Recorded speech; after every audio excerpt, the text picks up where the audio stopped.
a body by the river, and a secret no one dares whisper. Welcome to Marsh Shadow Files. I am your host, Lucian.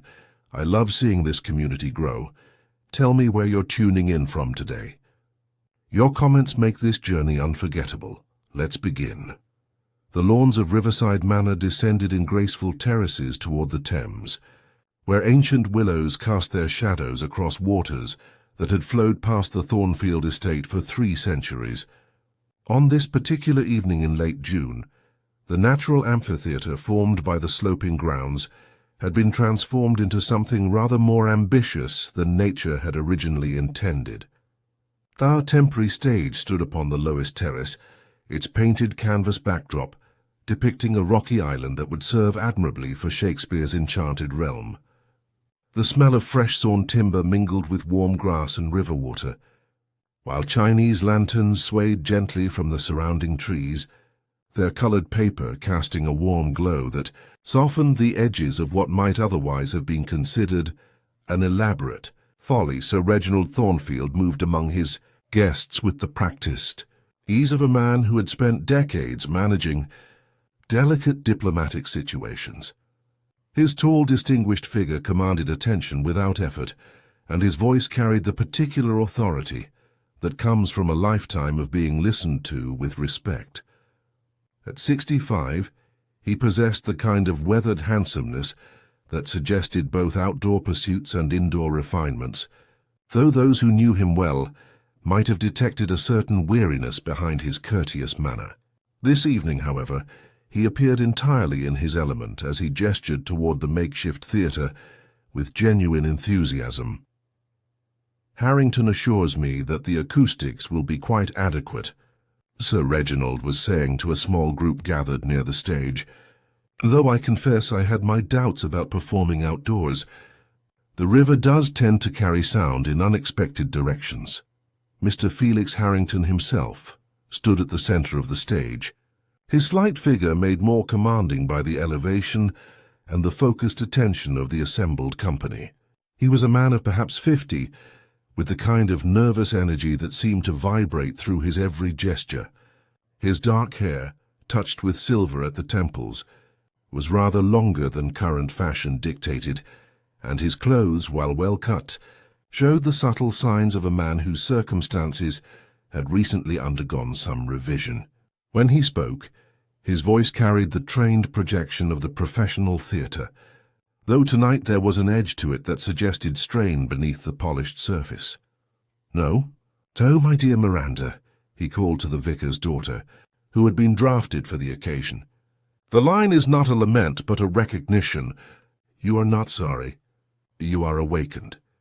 His gaze travelled past the stage to where Lady Vivian Thornfield approached across the lawn, and it sharpened, almost in appreciation. Lady Vivian, at 38, possessed a beauty that had matured beyond the merely pretty into something more complex and arresting. Her dark hair was arranged in the fashionable style of the day, and her evening dress of pale blue silk complemented both her colouring and the romantic setting. She moved with an air of having thought beforehand where she would put her hands, and they rested now upon the back of a wicker chair.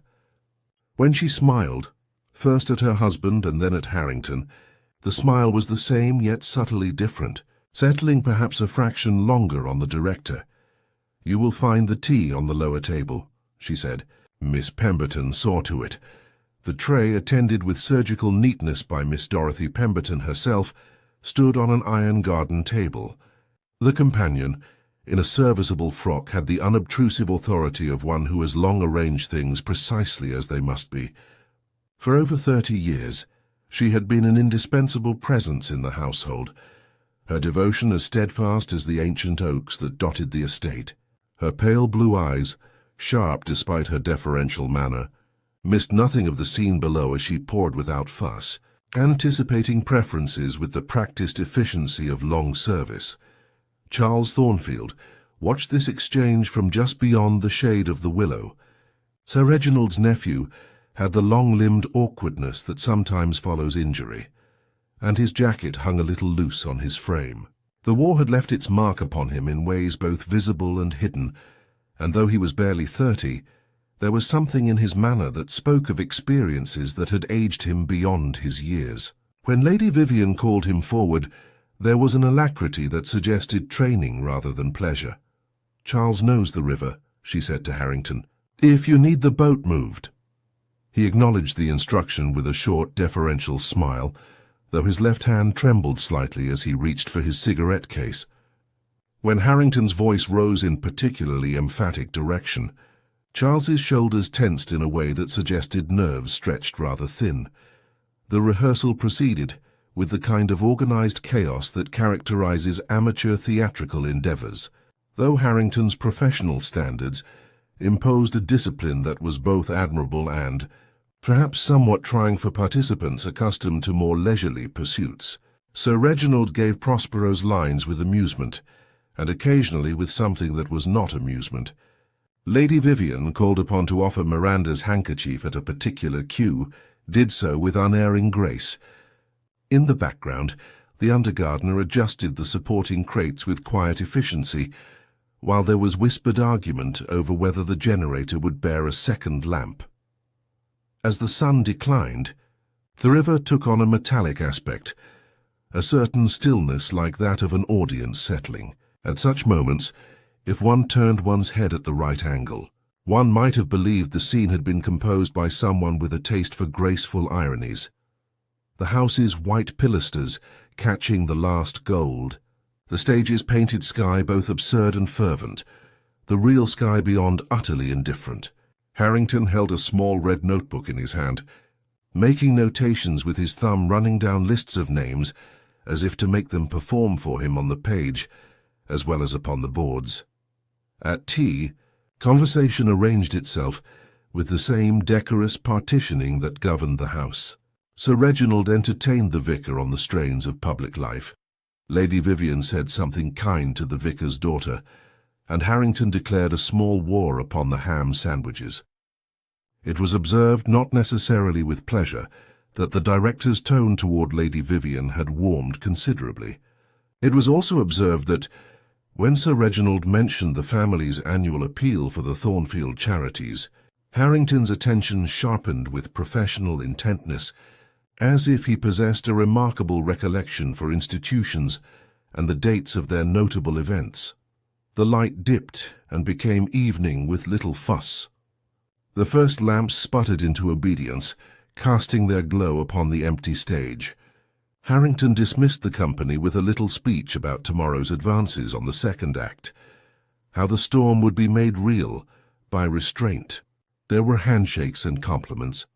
Lady Vivian's hand lay for a moment upon the director's sleeve, and then was gone.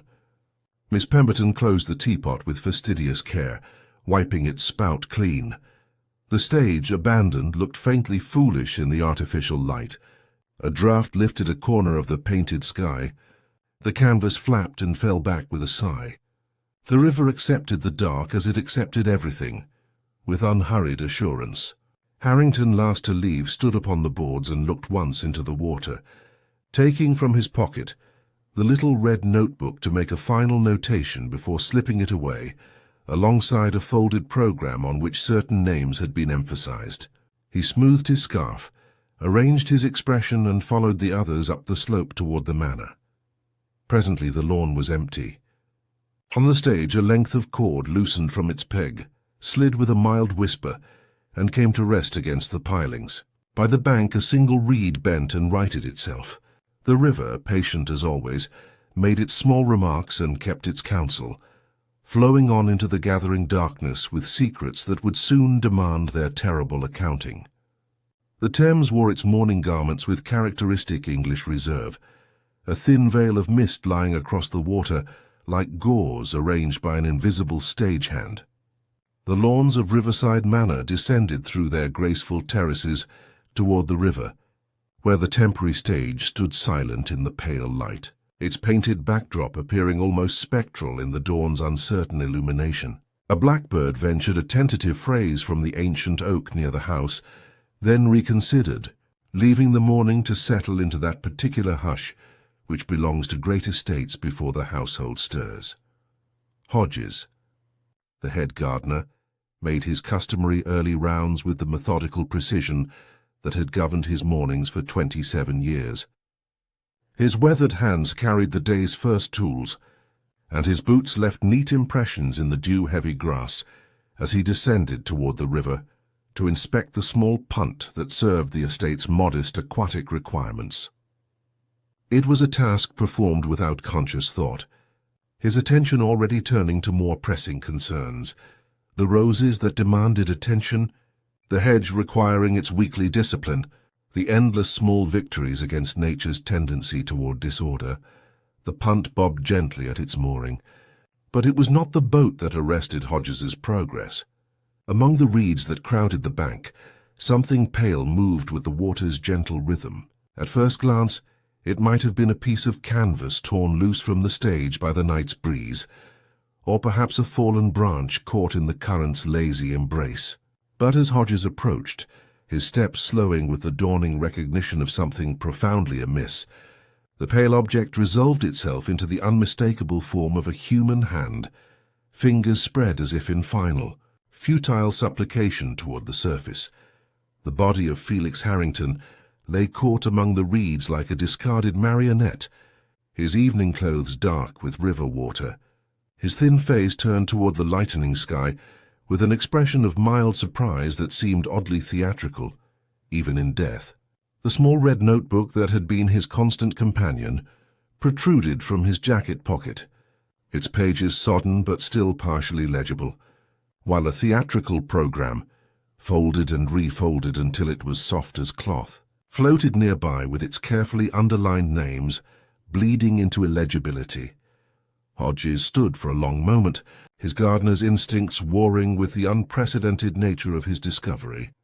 Then, with the same methodical care he brought to all his duties, he secured the body's position with the punt's boat hook and made his measured way back up the slope toward the manor, his steady pace betraying nothing of the urgency that had seized his chest. The household's response to Hodges's quiet announcement demonstrated the particular discipline that governs such establishments in moments of crisis. Sir Reginald received the news in his study, his morning correspondence still unopened on the leather-topped desk before him. His reaction was immediate but controlled, a sharp intake of breath, a moment's silence, and then the swift assumption of command that had served him well through decades of diplomatic delicacies. "You have disturbed nothing else, Hodges?" "No, sir. Only made certain the gentleman wouldn't drift further downstream." Lady Vivian, summoned from the morning room where she had been arranging the day's flowers with Miss Pemberton, received the information with a composure that seemed almost supernatural in its completeness. Her hands, which had been selecting roses from the garden's offering, continued their work for several seconds after her husband finished speaking, as if the mechanical task provided necessary anchor for thoughts suddenly set adrift. "How dreadful for poor Mr. Harrington," she said at last, setting down her secateurs with careful precision, "and how distressing for his people. Do we know if he has family who should be notified?" Miss Pemberton, standing slightly behind her mistress with her arms full of discarded stems, said nothing initially, but her pale eyes moved from Lady Vivian to Sir Reginald with an alertness that suggested rapid calculation. When she finally spoke, her voice carried the practical authority of 3 decades' service. "I believe he mentioned a sister in Gloucestershire. There may be correspondence in his room that would provide the necessary particulars." Dr. Rendell arrived within the hour, his black bag in grave manner, lending official weight to what had until then remained a private family crisis. He was a man of the old school, whose bedside manner had been refined through decades of attending to the ailments and occasional tragedies of the county's better families. His examination of the body was thorough but respectful, conducted with the kind of professional discretion that recognized the social delicacy of the situation. "I'm afraid there are certain irregularities that concern me," he informed Sir Reginald, when they had withdrawn to the privacy of the study. "The contusion on the temple, for instance, and the manner in which the body was positioned. The current would not naturally—" deposit a drowning victim in precisely that location. Among the reeds, the implications of Dr. Rendell's observations settled over the household like a change in atmospheric pressure.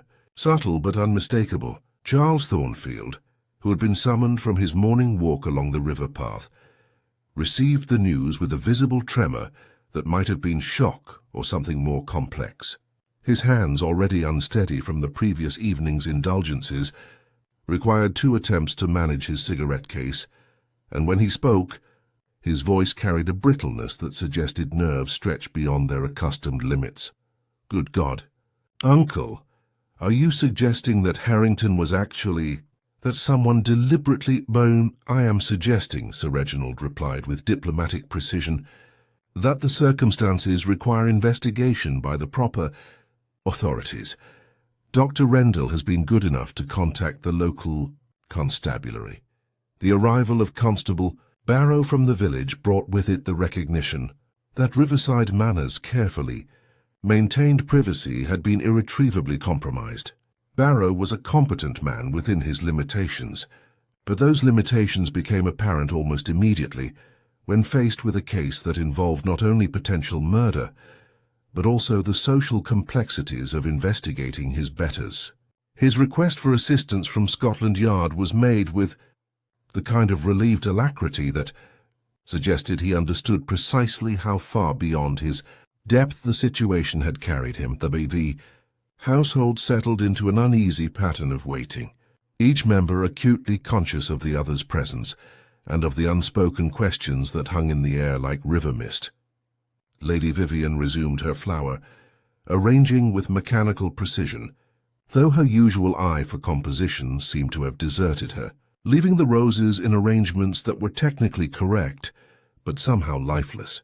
Miss Pemberton moved through her duties with customary efficiency, but there was something almost desperate in her attention to detail, as if familiar rituals might provide protection against the chaos that threatened to engulf them all. Charles retreated to the library, where he sat with an unopened volume of Tennyson in his lap, and stared out at the river, with the fixed attention of a man attempting to make sense of something fundamentally incomprehensible. The morning light, which had seemed so promising at dawn, now cast harsh shadows that transformed familiar objects into something vaguely menacing. Sir Reginald stood at his study window, observing the activity around the stage where Harrington's body had been discovered. The theatrical backdrop, which had appeared so charming the previous evening, now seemed almost grotesque in its artificial cheerfulness.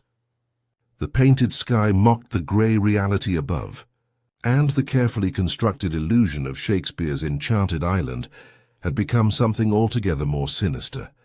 The telephone's ring, when it came, seemed to echo through the house with unusual resonance, as if the very walls had developed a sensitivity to disturbance.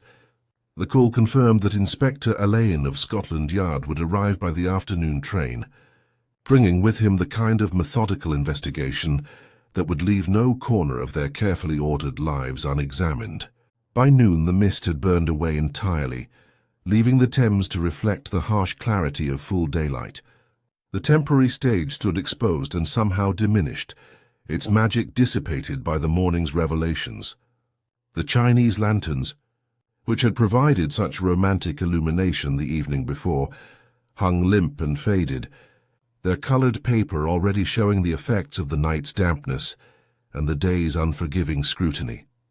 In the servants' hall, conversation was conducted in whispers that carried more clearly than normal speech. The under-gardener, who had assisted Hodges in preserving the scene, found himself the unwilling centre of attention as he repeated his account with growing reluctance. The cook, a woman of strong opinions and stronger nerves, declared her intention to lock her door that night, though whether from fear of the murderer or of the impending police. Investigation remained diplomatically unclear beneath and there. Last vestige of the morning's normalcy disappeared when Constable Barrow took up his position at the garden gate, his presence serving as a visible reminder that Riverside Manor was no longer a private refuge, but a crime scene under official scrutiny. The careful social order that had governed the household for decades had been disrupted as thoroughly as if a stone had been thrown into still water, and the ripples were spreading in directions that no one could predict or control, carrying with them the uncomfortable truth that one among them was very likely a murderer. The afternoon light filtered through the tall windows of Riverside, Manor's entrance hall with the particular quality that belongs to houses of established dignity, illuminating motes of dust that danced in the still air, like actors awaiting their entrance cue. The scent of beeswax and old roses lingered in the atmosphere, competing gently with the leather-bound volumes that lined the corridor and the faint medicinal odor that seemed to follow in Dr. Rendell's professional wake. Persian carpets, their colors mellowed by generations of careful use, muffled footsteps on polished oak, while ancestral portraits gazed down with a particular assurance of those who had never questioned their place in the ordered hall. World Inspector Roderick Allen emerged from the police motor car with his customary unhurried grace, his tall figure cutting a distinctive silhouette against the classical facade of the house. He possessed that invaluable quality of appearing to belong wherever circumstances placed him, moving between social worlds with the ease of a man educated to such flexibility. His grey eyes, which casual acquaintances might describe as mild, held a quality of attention that missed nothing while appearing to judge very little. When Sir Reginald approached across the gravel to greet him, Allen's acknowledgment carried exactly the degree of respect appropriate to the situation, recognizing his host's position while maintaining the quiet dignity of his own office. Detective Inspector Fox, whose solid presence provided a reassuring counterpoint to Allen's more cerebral approach, followed with the measured step of a man comfortable in his competence. His notebook appeared in his hands with practiced discretion, and his steady gaze began its methodical inventory of the scene with the thoroughness that had made him invaluable to his superior over the years. "Inspector Allen, I presume," Sir Reginald said, extending his hand with diplomatic precision. "Good of you to come so promptly. I trust the journey from London was not unduly trying." "Not at all, Sir Reginald. The countryside is particularly beautiful at this season." Allen's voice carried the modulated tones of good education, with sufficient warmth to suggest genuine appreciation rather than mere courtesy, "though I confess I wish the circumstances of my visit were more pleasant."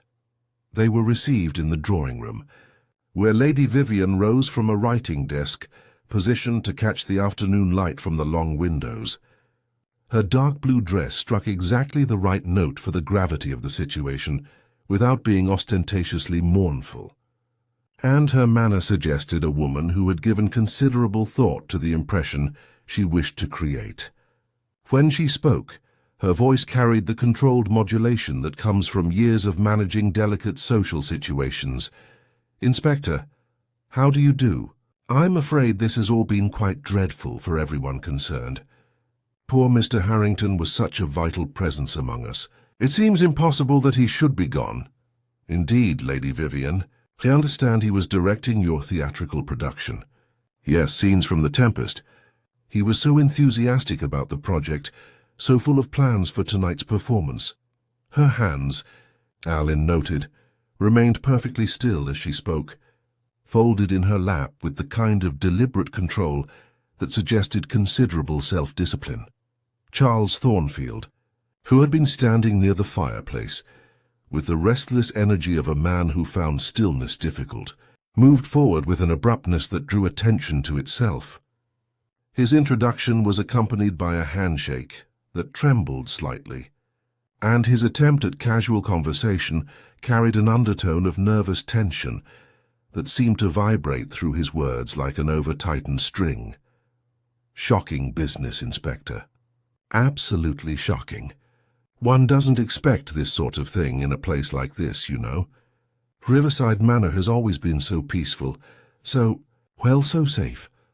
Miss Pemberton entered at that moment, carrying a tea service with the quiet efficiency that suggested decades of practice in anticipating needs before they were expressed.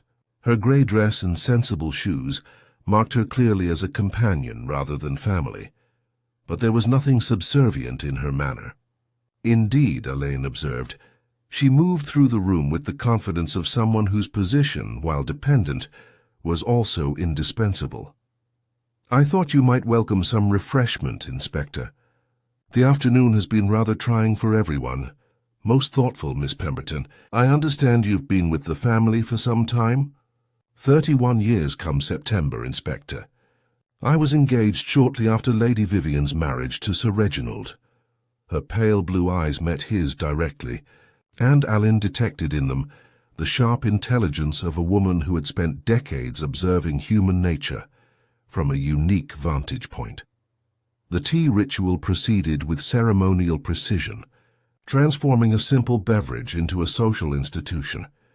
Elaine accepted his cup with appropriate gratitude, while noting how each person's behavior subtly shifted in response to the familiar routine. Lady Vivian's hands moved with practiced grace, while Charles's nervousness seemed to settle slightly as he focused on the mechanical task of stirring his tea. "I wonder if I might begin by asking about yesterday evening's rehearsal," Alan said, his tone suggesting polite interest rather than official interrogation. "I understand it was the final preparation before tonight's planned performance." Sir Reginald nodded gravely. "Yes, indeed. Harrington had been quite insistent about the importance of a complete run-through. Said the outdoor setting presented particular challenges that required careful preparation." "And how did the rehearsal proceed?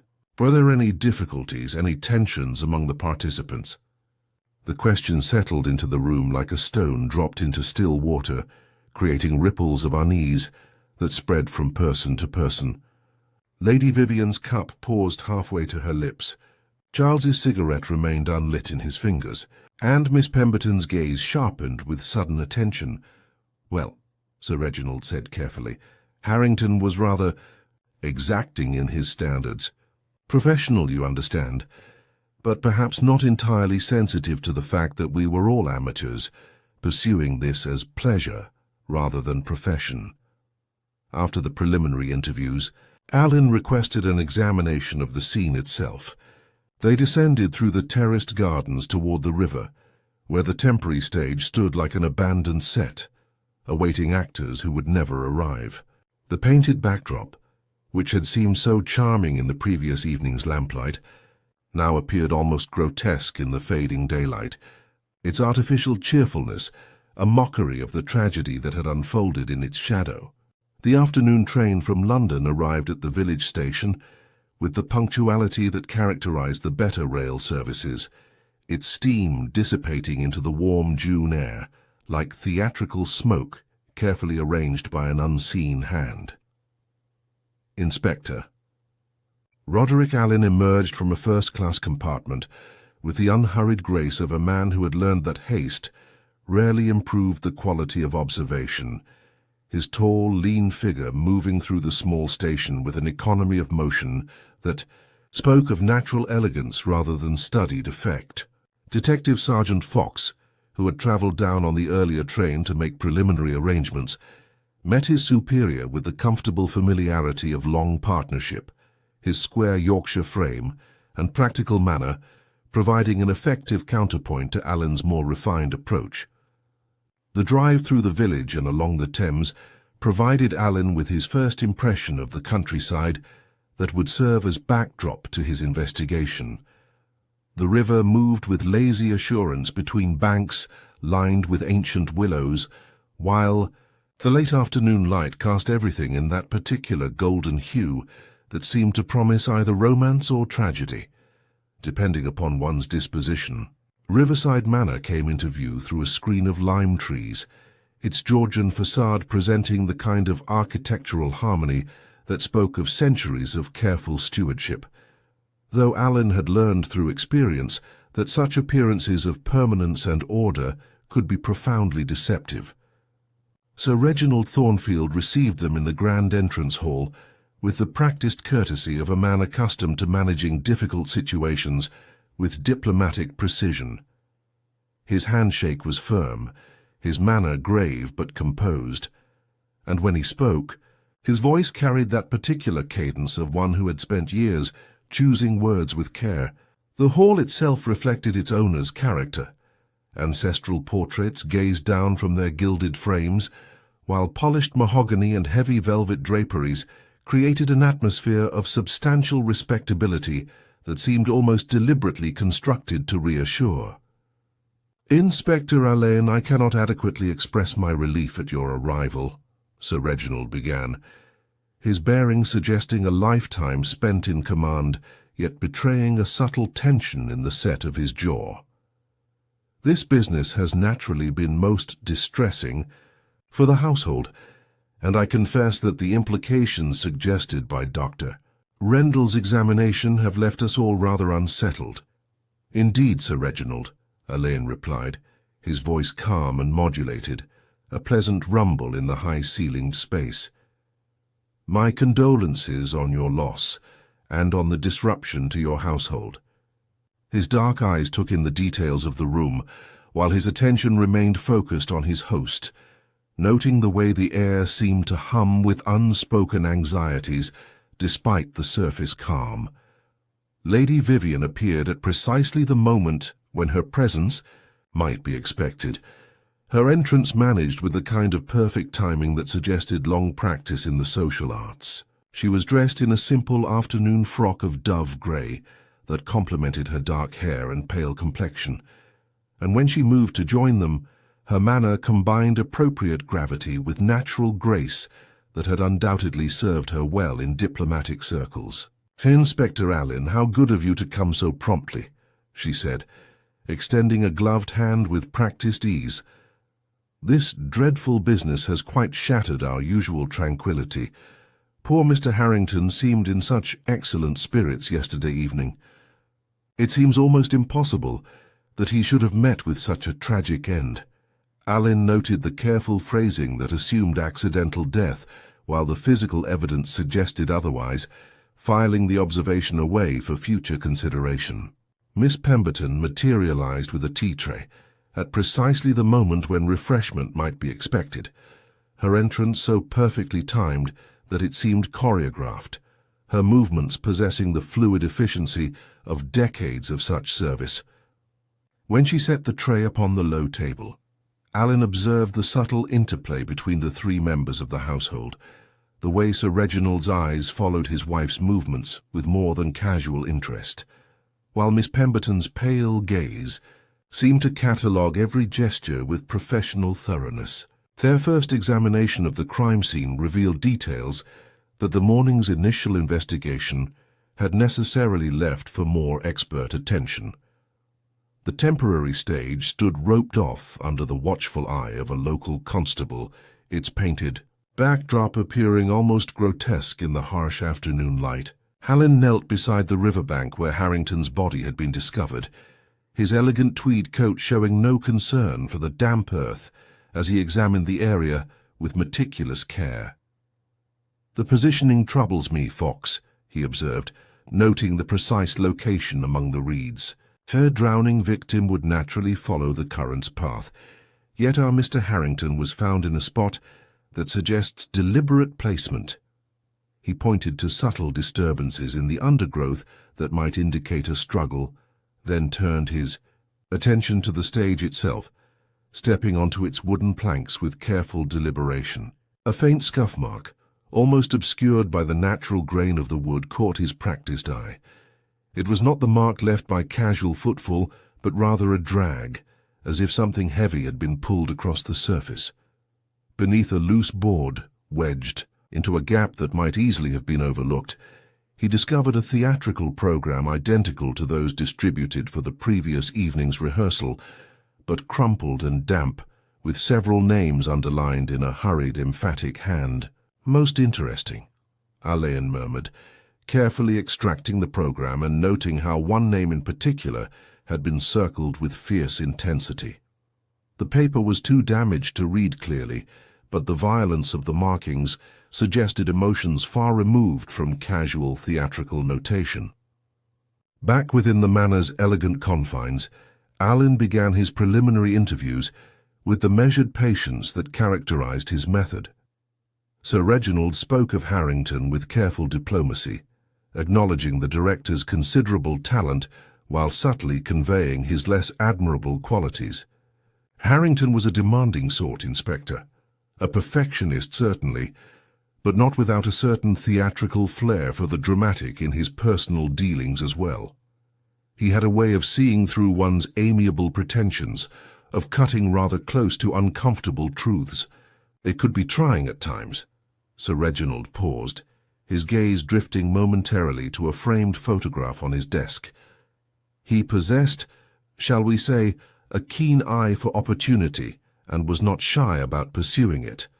Lady Vivian's account followed, delivered, with crystalline precision in the drawing-room, her elegant hands resting clasped in her lap, her posture impeccable.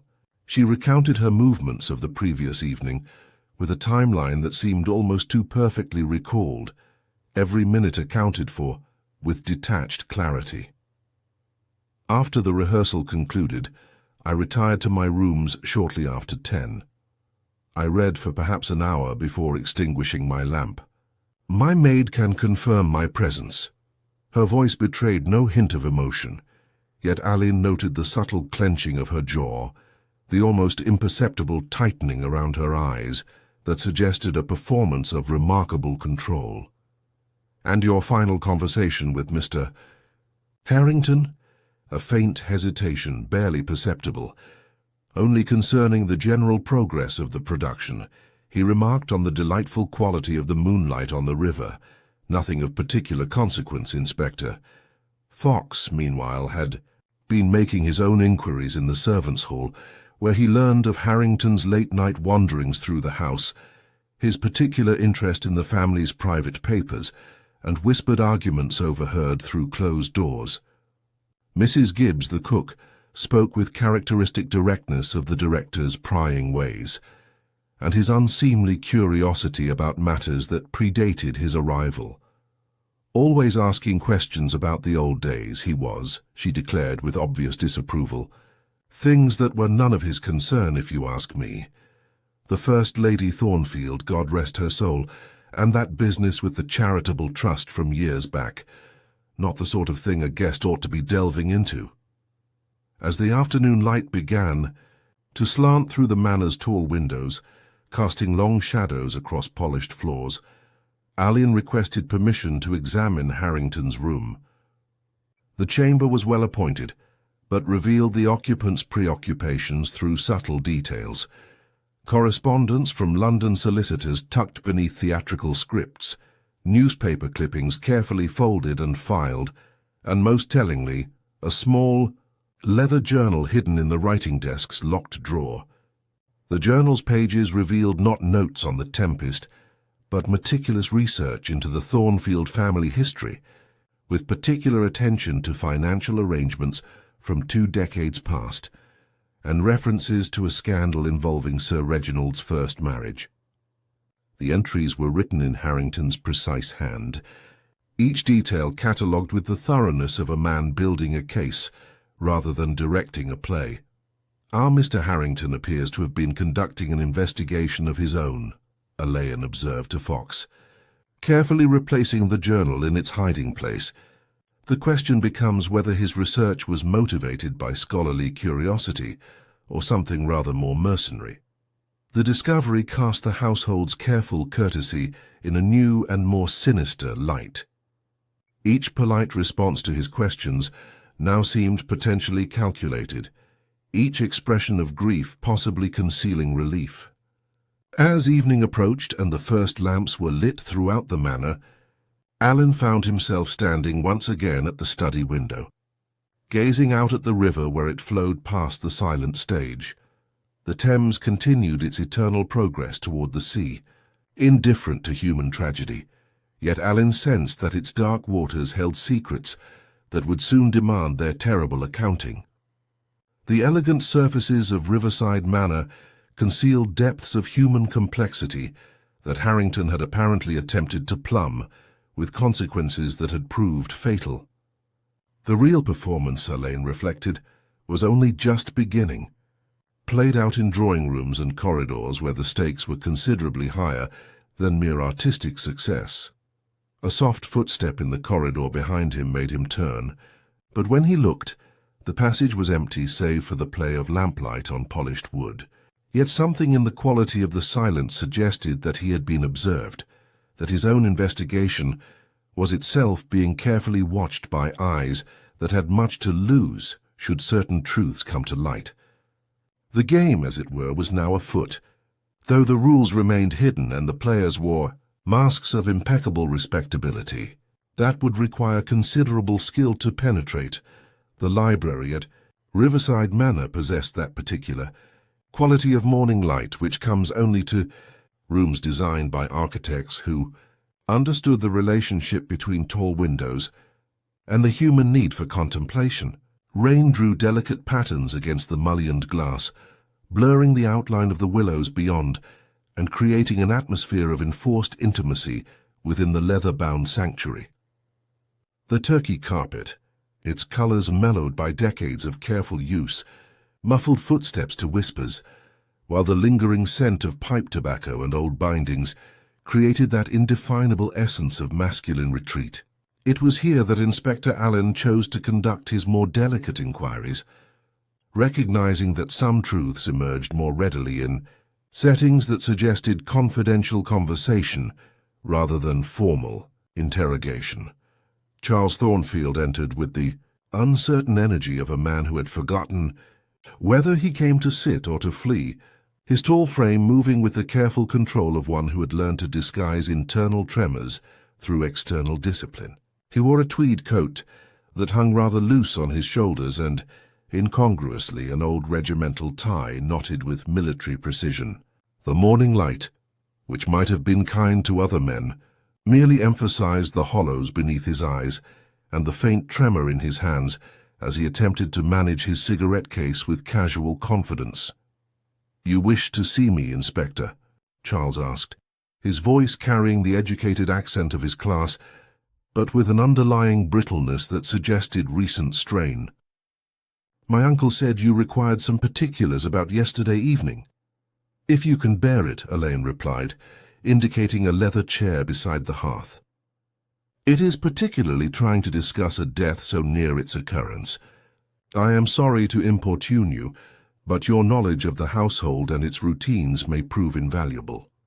Charles settled into the chair with the careful precision of a man conscious of his own limitations, missing the cushion by an inch and pretending not to notice.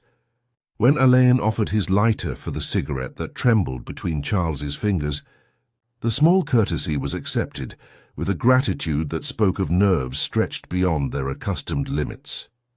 "You served with distinction in the war, I understand," Allen began, recognizing the value of establishing common ground before venturing into more sensitive territory. "North Africa, then Italy with the Gloucestershire Regiment," Charles replied automatically, the abbreviated military history that veterans offered to deflect further inquiry. Yet Allen noted how his left hand clenched unconsciously when he mentioned Italy, suggesting experiences that had left their mark in ways both visible and hidden. "And you found the countryside beneficial for your recovery?" "Uncle Reginald was kind enough to offer me a place while I sorted things out." The pause was telling, filled with the weight of experiences that could not be easily articulated. "The river has always been a source of comfort. I know every bend and backwater from childhood summers here." This casual revelation caused Allen to lean forward slightly, his interest sharpening though his manner remained conversational. "You know the Thames well, then?" "The currents, the way objects might move with the water." "Oh, yes, I could navigate it blindfolded, I suppose." Charles attempted a smile that didn't quite reach his eyes. "Harrington was fascinated by my knowledge, actually. Kept asking about the tides, how long it might take for something to float downstream, where debris typically collected. I assumed it was connected to the staging somehow. Did his questions seem purely theatrical in nature?" Charles drew on his cigarette, his gaze drifting to the rain-streaked window. Looking back, his curiosity seemed rather specific for mere artistic purposes. He had a way of making one feel that every conversation served some larger design. A faint, bitter smile touched his lips, He found my watercolors rather precious, you know. Suggested I needed more life experience to truly capture the human condition. Always with that charming theatrical flourish, like a surgeon explaining where he intended to cut. The resentment in Charles's voice was carefully controlled but unmistakable, and Alan filed away this evidence of wounded pride in a man whose war experiences had already left him vulnerable to criticism. These artistic discussions, did they ever lead to more heated exchanges? One doesn't disagree with Felix, Inspector. One merely absorbs his pronouncements. Charles's laugh was short and humorless, though I confess there were times I felt a distinct urge to demonstrate the human condition rather more viscerally upon his person.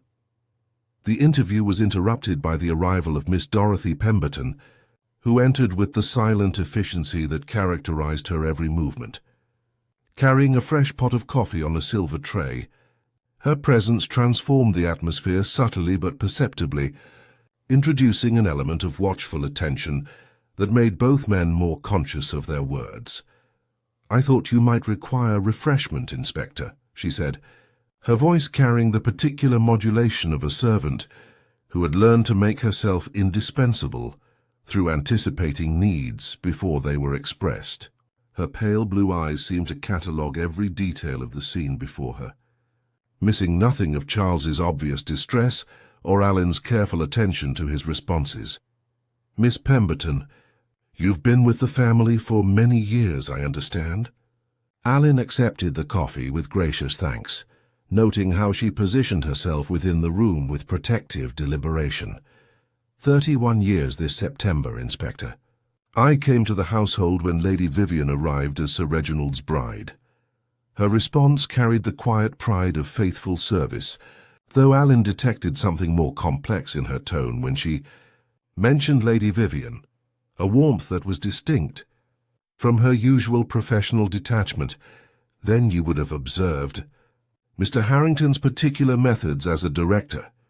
A slight stiffening of Miss Pemberton's shoulders suggested that the question had touched upon sensitive territory. Mr. Harrington was indeed very thorough in his approach. He took considerable interest in the family's history, claimed it helped him understand the proper context for our performances, with appropriate permission, naturally. Sir Reginald is very generous with access to the family archives for scholarly purposes. The response was perfectly correct, yet something in Miss Pemberton's tone suggested reservations about the wisdom of such generosity. Though I confess Mr. Harrington's curiosity extended beyond what might be considered strictly necessary for theatrical purposes. Charles shifted uncomfortably in his chair, his coffee cup rattling against its saucer. I began to suspect that his questions weren't entirely innocent. He seemed to know things about the family that he couldn't possibly have learned through casual conversation. Details about financial arrangements, about Uncle Reginald's first marriage, about decisions made long before Harrington ever set foot in the house. "Did you share these suspicions with anyone?" Alan asked, observing the subtle exchange of glances between Charles and Miss Pemberton. "I mentioned my concerns to Miss Pemberton," Charles admitted, his voice dropping to a more confidential tone. "She's always been protective of the family's interests, and I thought she should be aware of Harrington's investigations." Miss Pemberton's expression remained carefully neutral, but Alan noted the way her hands tightened almost imperceptibly on the coffee tray. I thanked Mr. Charles for the information and assured him I would handle the matter appropriately. Later, when Fox reported his findings from the servants' hall, the picture that emerged was of a household under increasing strain from Harrington's intrusions. Mrs. Gibbs, the cook, had been particularly forthcoming about the director's unseemly curiosity regarding family matters that predated his arrival by decades. Always asking questions about the old days, Fox reported to Elaine in the privacy of the estate office, particularly interested in the First Lady Thornfield and some business involving charitable funds from years back. The staff found it rather improper, a guest poking into family matters that were none of his concern. And any suspicious movements during the crucial evening? The undergardener mentioned seeing a light in the study, well after everyone was supposed to have retired. Thought it might be Sir Reginald, but couldn't be certain. And one of the housemaids claims she saw Miss Pemberton near Harrington's door around midnight, though she put it down to her usual tidying rounds. This intelligence prompted Alan to conduct a more thorough examination of Harrington's room, where his methodical search revealed evidence of the director's true purpose at Riverside Manor. Hidden beneath a stack of theatrical reviews, he discovered a leather portfolio containing correspondence that cast the family's carefully maintained respectability in a very different light. The letters, bearing the crest of a prominent London law firm, dated back 2 decades and referred, with discreet language, to a certain unfortunate matter regarding the Thornfield family's financial affairs and a charitable trust established in the name of Sir Reginald's first wife. One letter in particular caught Alan's attention, mentioning a significant sum of money that had been reallocated during a period of financial difficulty for the estate. The language was carefully chosen to avoid explicit accusations, but the implications were clear. Funds intended for charitable purposes had been diverted to save the family from bankruptcy, an act that, while perhaps legally ambiguous, certainly suggested the kind of scandal that could destroy a reputation built on decades of public service and social standing. Most damning of all was a small ring of keys discovered in Harrington's wardrobe, one of which bore a tag in careful handwriting, "Study duplicate." The existence of unauthorized access to Sir Reginald's private papers explained how Harrington had acquired his detailed knowledge of family secrets, transforming him from theatrical director to something approaching a blackmailer, operating under the cover of artistic collaboration. As the afternoon light began to slant through the manor's tall windows, casting long shadows across polished floors, Alan found himself contemplating the complex web of relationships and dependencies that Harrington had so skillfully exploited. The director had possessed not merely talent for the theatre, but a keen eye for human weakness, using his position as houseguest to conduct research into matters that were clearly intended to remain buried in the family's past. The question that remained was which member of the household had finally decided that Harrington's investigations had gone too far. Miss Pemberton's fierce loyalty to Lady Vivian, Charles's fragile psychological state, Sir Reginald's concern for his reputation, each provided compelling motive for murder, while the victim's own behavior had created the perfect storm of resentment and desperation that could drive even the most respectable person to extreme measures.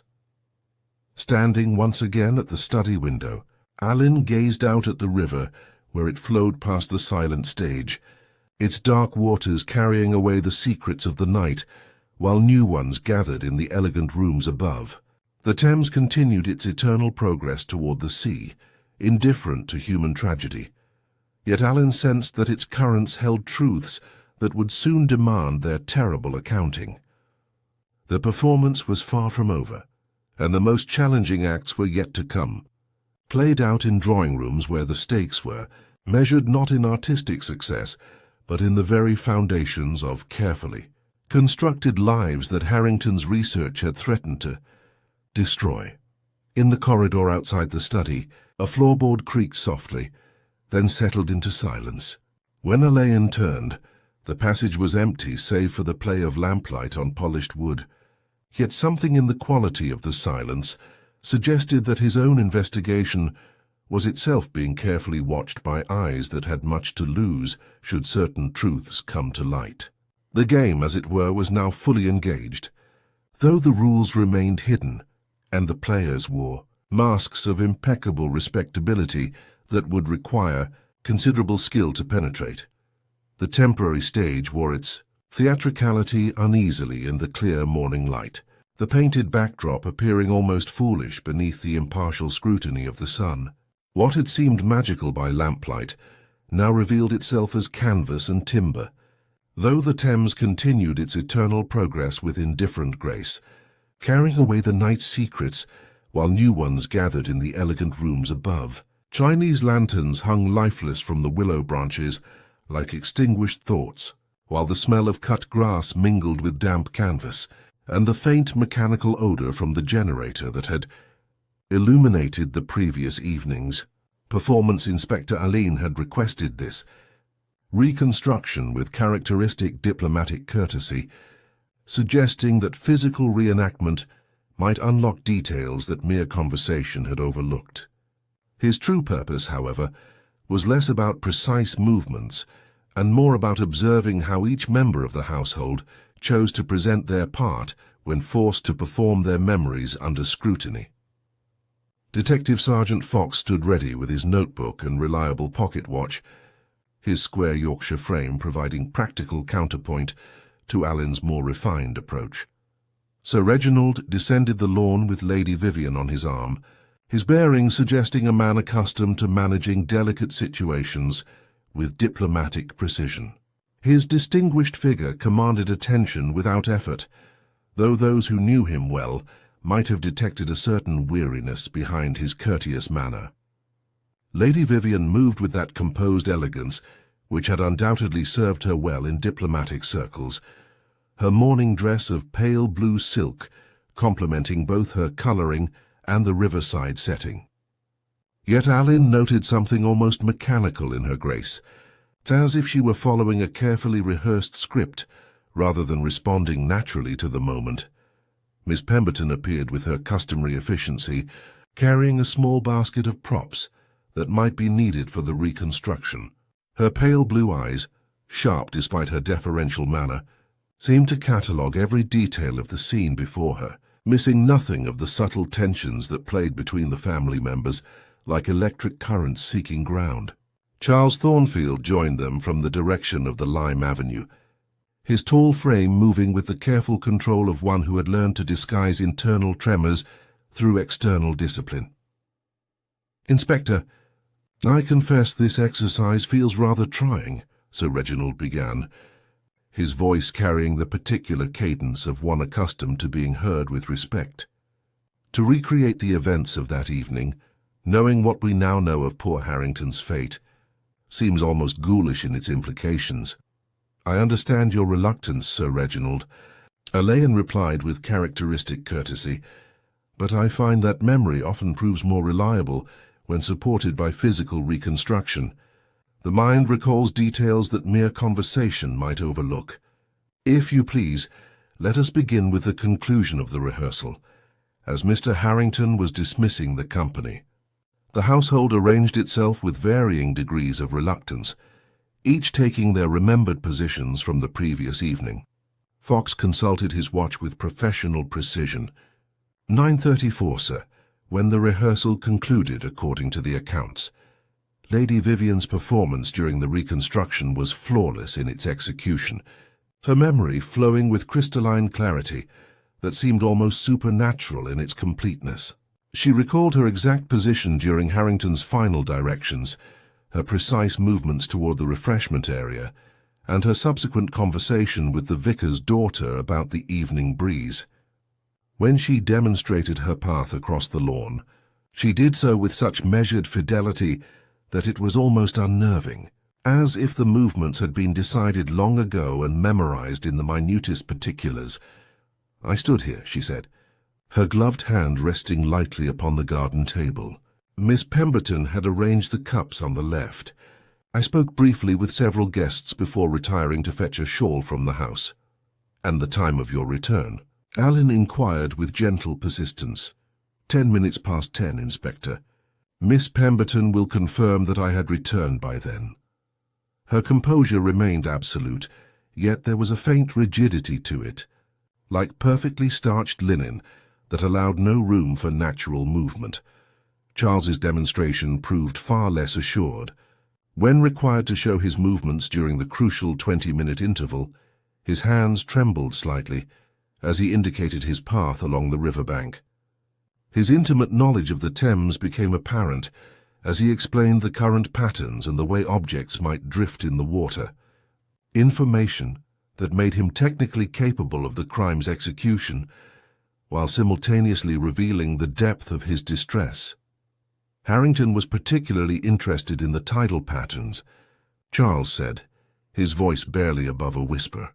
Asked several questions about how long it might take for something to float downstream, where debris typically collected.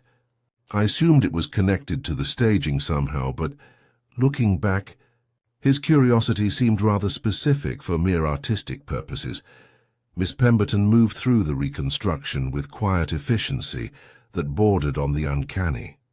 She corrected small details in others' recollections, offered prompts when memory faltered, and provided a comprehensive timeline that accounted for nearly everyone's movements. Her knowledge was remarkable, built on decades of observation and the particular attention to detail that characterized her service to the household. At 9:48, Fox announced, consulting his watch, "There appears to be a gap in the accounts. Miss Pemberton, you mentioned going to the study for a key." "The linen cabinet key, Inspector. The housemaid had mislaid the usual one, and I required additional napkins for the refreshment table."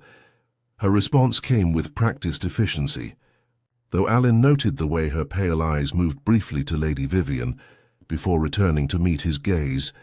The discrepancies in the various alibis became increasingly apparent as the reconstruction proceeded. The crucial 20-minute period when the company had dispersed revealed gaps in the timeline that had not been evident during individual interviews. Lady Vivian's claim of retiring to the music room was contradicted by Charles's observation that he had heard no piano during his riverside walk, while Miss Pemberton's account of tidying activities conflicted with other witnesses' recollections. "I fear the evening's events have become rather confused in my mind," Lady Vivian said when these inconsistencies were gently pointed out, her composure remaining flawless, despite the obvious implications. "The shock of this morning's discovery has quite unsettled my usual precision." Yet Alan observed that her confusion seemed remarkably selective, affecting only those details that might prove inconvenient, while leaving her recollection of other events crystal clear. Her performance possessed that quality of studied perfection that suggested careful preparation rather than natural recall. As the reconstruction neared its conclusion, Alan requested permission to examine the stage's supporting structure more thoroughly. Kneeling beside the wooden platform, he ran his hands along the rough timber beneath, his elegant tweed coat showing no concern for the damp earth. There, caught between two splinters and wedged against a supporting beam, his fingers discovered a small fragment of fabric. The cloth was fine-woven, torn at one edge, but showing careful machine stitching at the hem. It was damp but not sopping, and carried a faint floral scent that did not occur naturally by the Thames. When Alain emerged from beneath the stage, the fragment carefully preserved in Fox's evidence envelope, he noted the subtle reactions of the assembled household. Lady Vivian's colour barely altered, yet her hands paused momentarily in their graceful arrangement. Sir Reginald's eyes fixed upon the fragment with diplomatic control, while Miss Pemberton remained perfectly still, her expression revealing nothing. "You will remember, perhaps, your precise whereabouts at 9:48? Alan asked, his voice carrying across the lawn with quiet authority. The silence that followed was heavy with unspoken implications. Each member of the household maintained their composure with the discipline of their class. Yet beneath the polished surfaces, Alan sensed the kind of desperation that could drive even the most respectable person to extreme measures. "This is all very well, Inspector," Sir Reginald said finally, his diplomatic training asserting itself. "But surely such minute details cannot be expected to remain clear after such a shocking discovery." "Indeed," Alan agreed pleasantly, "though I find that shocking discoveries often have the curious effect of sharpening rather than dulling one's recollection of preceding events." As the participants began to disperse, each moving with careful deliberation toward their respective retreats, Alan remained beside the stage, his dark eyes taking in the details of the scene with methodical precision. The torn fabric seemed to whisper of secrets that demanded revelation, while the discrepancies in the alibis suggested a conspiracy of silence that protected something far more significant than mere embarrassment. Fox approached with his notebook closed, his practical manner providing anchor in the charged atmosphere. Interesting how that 20-minute gap keeps appearing in everyone's account, sir. Indeed, Fox. And more interesting still how each person's confusion seems to center on precisely the same period. Alain gazed out at the river where it flowed past the silent stage, its dark waters carrying away the secrets of the night, while new ones gathered in the elegant rooms above. I suspect our reconstruction has revealed more than was intended, though perhaps not in the manner our participants expected. The Thames continued its eternal progress toward the sea, indifferent to human tragedy, yet Alan sensed that its currents held truths that would soon demand their terrible accounting. The performance was far from over, and the most challenging acts were yet to come, played out in drawing rooms, where the stakes were measured not in artistic success but in the very foundations of carefully constructed lives. In the distance, a clock chimed the quarter hour, its measured notes carrying across the water like a theatrical cue, signaling that the next act was about to begin, though the players had yet to realize that their most crucial performance lay ahead. From beneath the stage came a soft, rhythmic dripping, patient as a metronome, as if the wooden platform itself kept time to some secret schedule that would soon demand its own reckoning. Sir Reginald's private study possessed that particular quality of masculine sanctuary which comes only to rooms designed for the confidence of statesmen and the quiet endurance of family papers. Heavy oak paneling rose to meet a coffered ceiling, while tall sash windows admitted a diffused light that found the glossy backs of calf-bound volumes and the glint on a Regency inkstand. The air held the layered scents of pipe tobacco, beeswax, and that indefinable mustiness of old documents that spoke of secrets carefully preserved. Along one wall, a shallow press of pigeonholes, each neatly labelled in a clerk's precise hand, stood beside a flat tin deed box, while an old-fashioned keyboard displayed its small regiment of brass tags, inscribed with the stately names of rooms that had known 3 generations of Thornfields. The turkey carpet, robust but faded to noble dullness, seemed to absorb footfalls and words alike into its threaded discretion. Inspector Allen stood within this cultivated hush, taking in the mannered stability of the room as one might assess the public face of a reliable actor.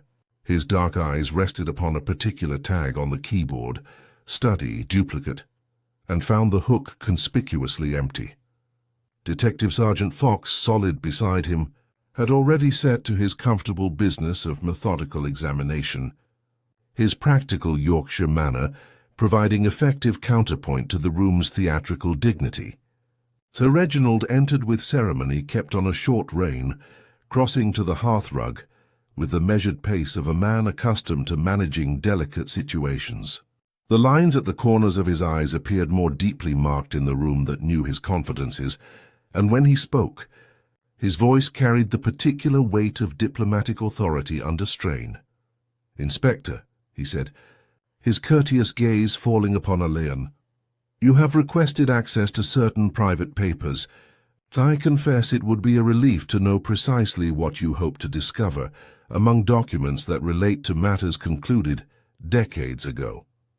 "If I am fortunate, Sir Reginald," Alain replied, unobtrusively noting the nervous precision with which his host arranged papers on the desk, "I shall discover nothing of consequence to your reputation. Failing that, I hope to find among these papers a reason why Mr. Harrington took such particular interest in your family's history."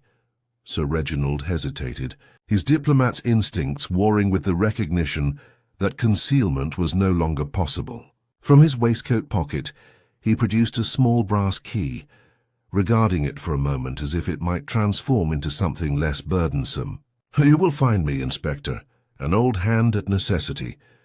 There were years after the war, during the earlier disturbance to our affairs, when the estate required rather more imagination than prudence to continue as a going Concern. The deed box opened with the mild reluctance of well-ordered things long undisturbed. Within lay a collection of documents that told a story of financial desperation disguised as temporary expedient.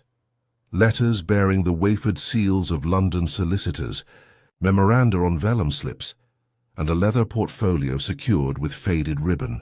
Fox lifted them out with professional care, reading dates and docket names in his measured Yorkshire accent, while the silence in the room altered its quality, becoming charged with the weight of revelations that had been buried for 20 years. The correspondence painted a picture of the Thornfield family's darkest hour with the euphemistic language that characterized such delicate matters.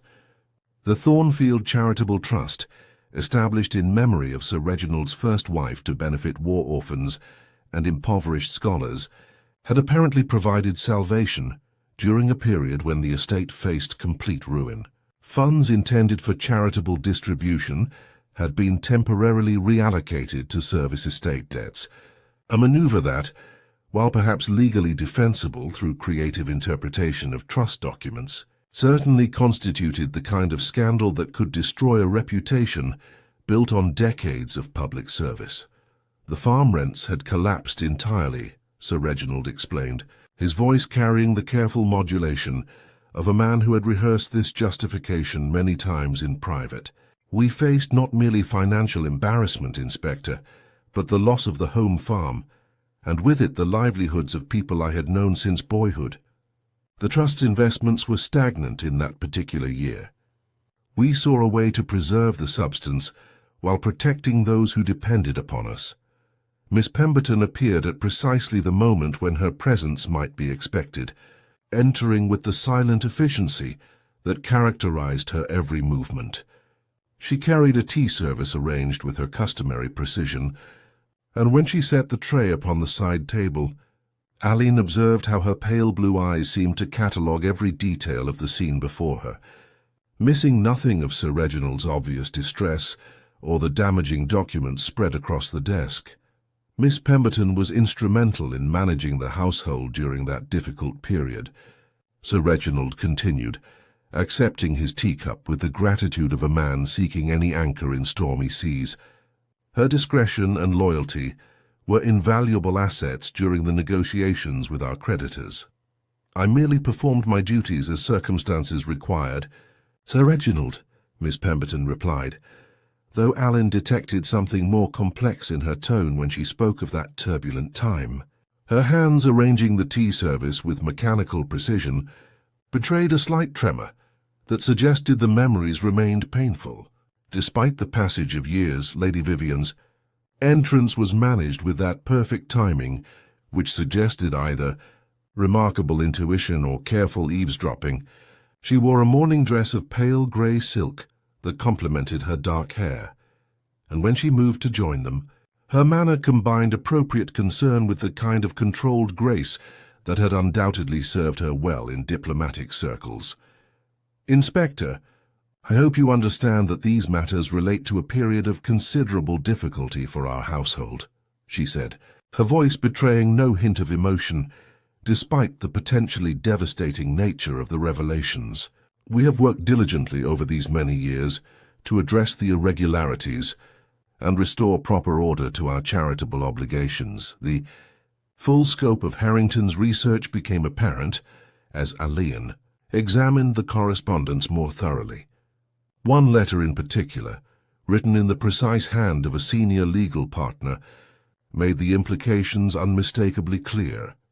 Any public revelation of the trust fund irregularities would likely result in criminal charges and social disgrace that would make Sir Reginald's continued public service impossible.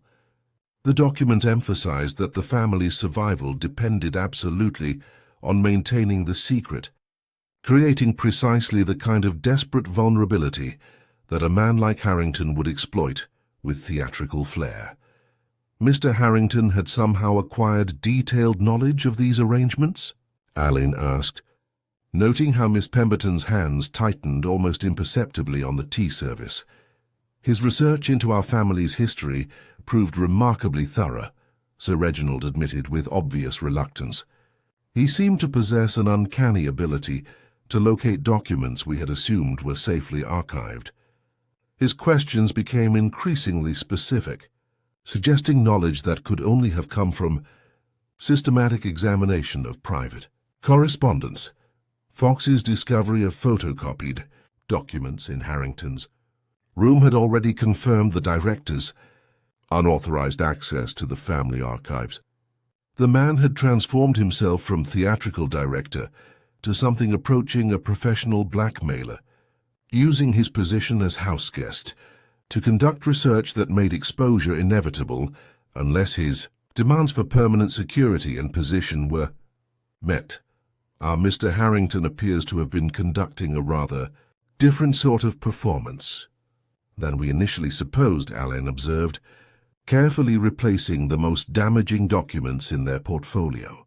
The question becomes whether his research was motivated by scholarly curiosity or something considerably more mercenary. The implications extended far beyond Sir Reginald's personal reputation. Lady Vivian, as the second wife brought into the family's confidence, would have been equally vulnerable to exposure, her carefully cultivated social position threatened by association with financial scandal. Miss Pemberton's fierce loyalty to the household, particularly to Lady Vivian, suggested protective instincts that might extend to extreme measures when those she served faced destruction. Even Charles, with his fragile psychological state and intimate knowledge of the river's currents, possessed both motive and means for eliminating a threat to the family name he bore. As the afternoon light began to slant through the study's tall windows, casting long shadows across the scattered correspondence, Allen found himself contemplating the complex web of vulnerabilities that Harrington had so skillfully exploited. The director had possessed not merely talent for the theatre, but a keen understanding of human weakness, using his artistic position to conduct research that transformed him from guest to predator, feeding on the fears and secrets of his hosts. Standing at the window, Allen gazed out at the Thames where it flowed past the silent stage, its dark waters carrying away the secrets of the night, while new ones gathered in the elegant rooms above. The lower sash had been set a fraction open, and on the sill, barely visible unless one looked closely, a smudge of grey-green marked the paint, fine as dust yet granular, as if a fragment of river silt had been brought in and smeared under an unthinking hand. The revelation of the charitable trust scandal provided compelling motive for murder, affecting not only Sir Reginald's reputation, but also the security and social position of everyone connected to the household. Harrington had created the perfect situation for ongoing extortion, positioning himself as indispensable through artistic collaboration, while maintaining the threat of exposure as insurance against dismissal. Someone among them had finally decided that the price of his silence had become unbearable, that the director's investigations had gone too far. In the corridor outside the study, a floorboard creaked softly, then settled into silence. When Allen looked toward the doorway, the passage was empty save for the play of afternoon light on polished wood. Yet something in the quality of the silence suggested that their conversation had been observed by ears that had much to lose should certain truths come to light. The elegant surfaces of Riverside Manor had yielded their first significant secret, and Allen sensed that its revelation would inevitably lead to the truth behind the murder. For in a case where appearances were everything, the threat of exposure had proved more deadly than any weapon drawn in anger. The Thames continued its eternal progress toward the sea, indifferent to human tragedy, yet carrying within its dark currents the promise that all secrets, however carefully buried, must eventually demand their terrible accounting. The Thames at low water revealed secrets that high tide concealed with democratic impartiality. Mudflats gleamed like pewter between the reeds, while the temporary stage thrust its supporting timbers into the exposed riverbed with the ungainly persistence of a theatrical folly that had outlived its purpose. The morning air carried the complex perfume of river life, wet earth, decaying vegetation, and that particular metallic tang that speaks of water in intimate conversation with ancient stones. Detective Sergeant Fox stood beside the punt mooring, with an Admiralty tide table spread across his clipboard, his square Yorkshire frame providing practical counterpoint to the scene's more romantic elements. Inspector Allen crouched beside the water's edge with characteristic elegance, his attention focused on details that the casual observer might dismiss as natural river debris. A faint smear of what appeared to be stage wax marked one of the supporting posts, while rope fibers clung to a bolt head in a pattern that suggested deliberate use rather than accidental contact. Most intriguing of all, the punt itself bore traces of recent activity, a hastily tied knot in the painter, and on the inner thwart, a small but distinct smear of pale blue that had dried to the consistency of watercolor. The tidal patterns are quite specific along this stretch. "Sir?" Fox reported with methodical precision. High tide occurred at 11:47 on the evening in question, with the current flowing upstream until past 1 in the morning. Any object entering the water during that period would have been carried against the natural flow, not downstream as one might expect. Allen straightened, his dark eyes taking in the precise positioning of the reeds where Harrington's body had been discovered, which suggests, Fox, that our murderer possessed intimate knowledge of these waters. The location where the victim was found could only have been achieved through careful timing and deliberate placement, using the upstream flow to create the appearance of natural deposition. Their technical examination was interrupted by the arrival of Sir Reginald, who approached with visible reluctance, his usually impeccable bearing showing subtle signs of strain. His tweed coat hung with less than customary precision, and when he spoke, his diplomatic composure carried an undertone of barely controlled irritation. "Inspector, I trust this Riverbank archaeology is proving illuminating," he said, his gaze avoiding the punt with its telltale blue smear, "though I confess I fail to see how such details advance your investigation. Surely the priority should be identifying the perpetrator, rather than cataloguing every mark and stain along the Thames." "On the contrary, Sir Reginald," Allen replied with courteous firmness, "these details provide crucial insight into the mind and methods of our murderer. The precision required to position a body so exactly suggests someone with considerable knowledge of local conditions. You yourself, I understand, have spent many years observing these waters."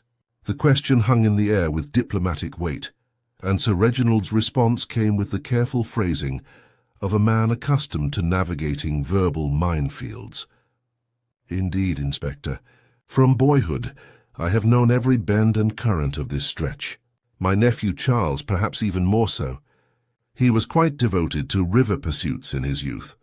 Later, in the morning room's refined atmosphere, Allen conducted what proved to be a most revealing interview with the household's female members. Lady Vivian entered with her customary grace, though he noted a certain mechanical quality to her movements, as if she were following a carefully rehearsed script. Miss Pemberton followed with the tea service, her pale blue eyes sharp with protective vigilance as she arranged the cups with mathematical precision. "Lady Vivian," Allen began, accepting his tea with gracious thanks, "I should like to revisit certain details of that evening, particularly regarding a torn garment. I understand you suffered a mishap with your wrap." "The lantern hook caught the silk as I passed," she replied with crystalline clarity. "Quite tiresome, but hardly significant, surely."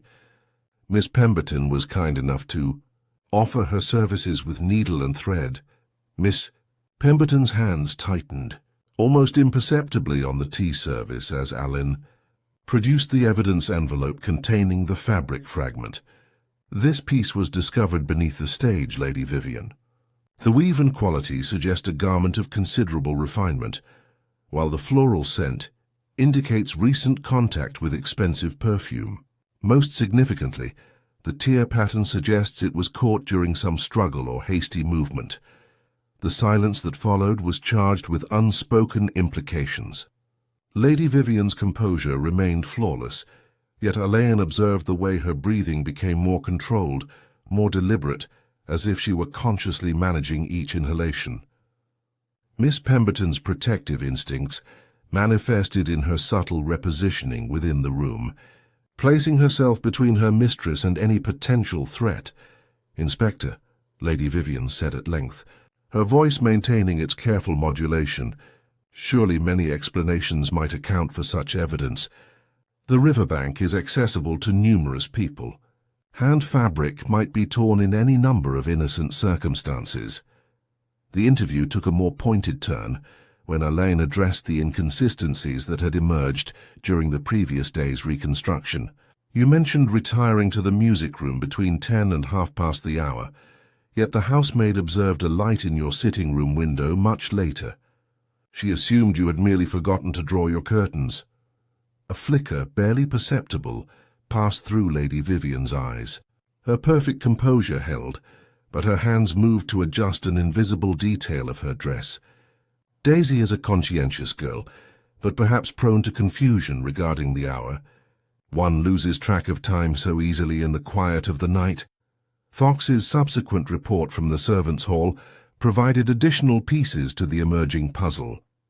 The upper housemaid had been quite specific about the fabric fragment's characteristics, identifying it as silk chiffon with machine hemming that matched Lady Vivian's torn wrap precisely. More damaging still was her testimony that Miss Pemberton had requested the wrap for mending after 10 o'clock, claiming she would attempt the repair herself, rather than waiting for morning. The scent was unmistakable. "Sir?" Fox reported to Alan in the privacy of the estate office. "Gardenia," as the housemaid said, and the hem showed signs of hasty mending, as if someone had attempted a quick repair under less than ideal conditions. This intelligence cast the previous evening's events in an entirely new light, suggesting not only Lady Vivian's presence at the crime scene, but also Miss Pemberton's immediate involvement in concealing the evidence. The companion's fierce loyalty to her mistress, combined with her comprehensive knowledge of household routines, made her an ideal accomplice in any scheme requiring coordination and discretion. Charles Thornfield's condition provided further evidence of the mounting pressure within the household. When Elaine encountered him on the terrace that afternoon, the young man's hands shook so violently that he required 2 attempts to light his cigarette, and his conversation revealed gaps and contradictions that had not been apparent during earlier interviews. "I walked as far as the boathouse that night," Charles insisted, his voice carrying the brittle quality of nerves stretched beyond their limits. "Met Hodges by the meadow gate.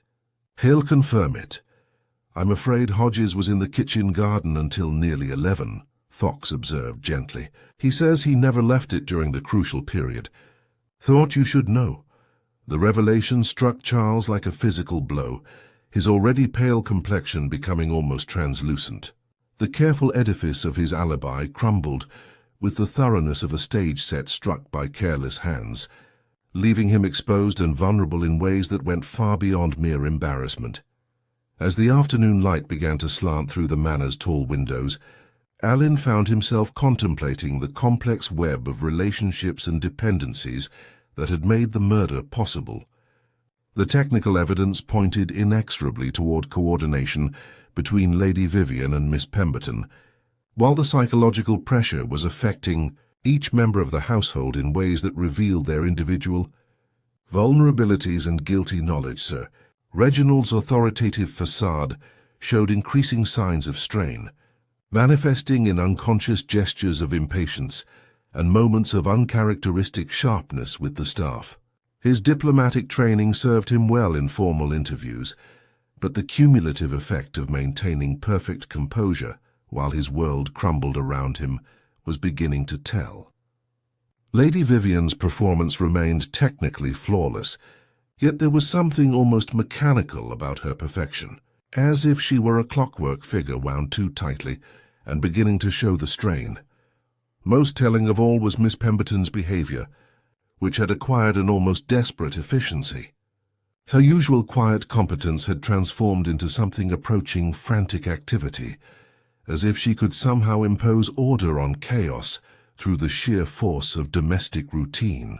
Her protective instincts regarding Lady Vivian had become more obvious, manifesting in subtle positioning and watchful attention that spoke of secrets shared and dangers mutually faced. Standing once more at the study window as evening approached, Alan gazed out at the Thames, where it flowed past the silent stage with its painted backdrop, now appearing almost grotesque in the fading light. The river continued its eternal progress toward the sea, indifferent to human tragedy, yet carrying within its dark currents the promise that all secrets, however carefully concealed, must eventually demand their accounting. The tide was indeed turning both literally and figuratively. The technical evidence was building inexorably toward a conclusion that would shatter the household's carefully maintained facade of respectability, while the psychological pressure was creating cracks in even the most perfectly constructed alibis. The elegant surfaces of Riverside Manor had begun to yield their secrets, and Alan sensed that the final revelation was approaching, with the inexorable certainty of the Thames itself flowing toward its appointment with the sea. In the corridor behind him, a floorboard creaked softly, then settled into silence. When he turned, the passage was empty save for the play of lamplight on polished wood. Yet something in the quality of the silence suggested that his investigation was itself being carefully observed by eyes that had much to lose should certain truths come to light. The performance was approaching its climax, and the most challenging scenes were yet to be played out in drawing rooms, where the stakes were measured not in artistic success but in the very foundations of lives built upon secrets that could no longer bear the weight of scrutiny. The drawing room at Riverside Manor had taken the afternoon, light upon itself with the composure of a seasoned performer accepting another entrance. The long windows, half draped in pale damask, admitted a restrained glow that lent the ormolu clock an air of discreet authority and set the gilt of ancestral portraits gleaming with subdued warmth. The turkey carpet, its colors mellowed by decades of careful use, seemed to absorb footfalls and whispered conversations into its woven discretion, while the faint scent of beeswax and lavender rose from polished surfaces, as if to remind the room of its duties to civilized discourse. Yet today the elegant space had shed its accustomed grace for an atmosphere of charged expectation that no amount of domestic perfection could entirely disguise.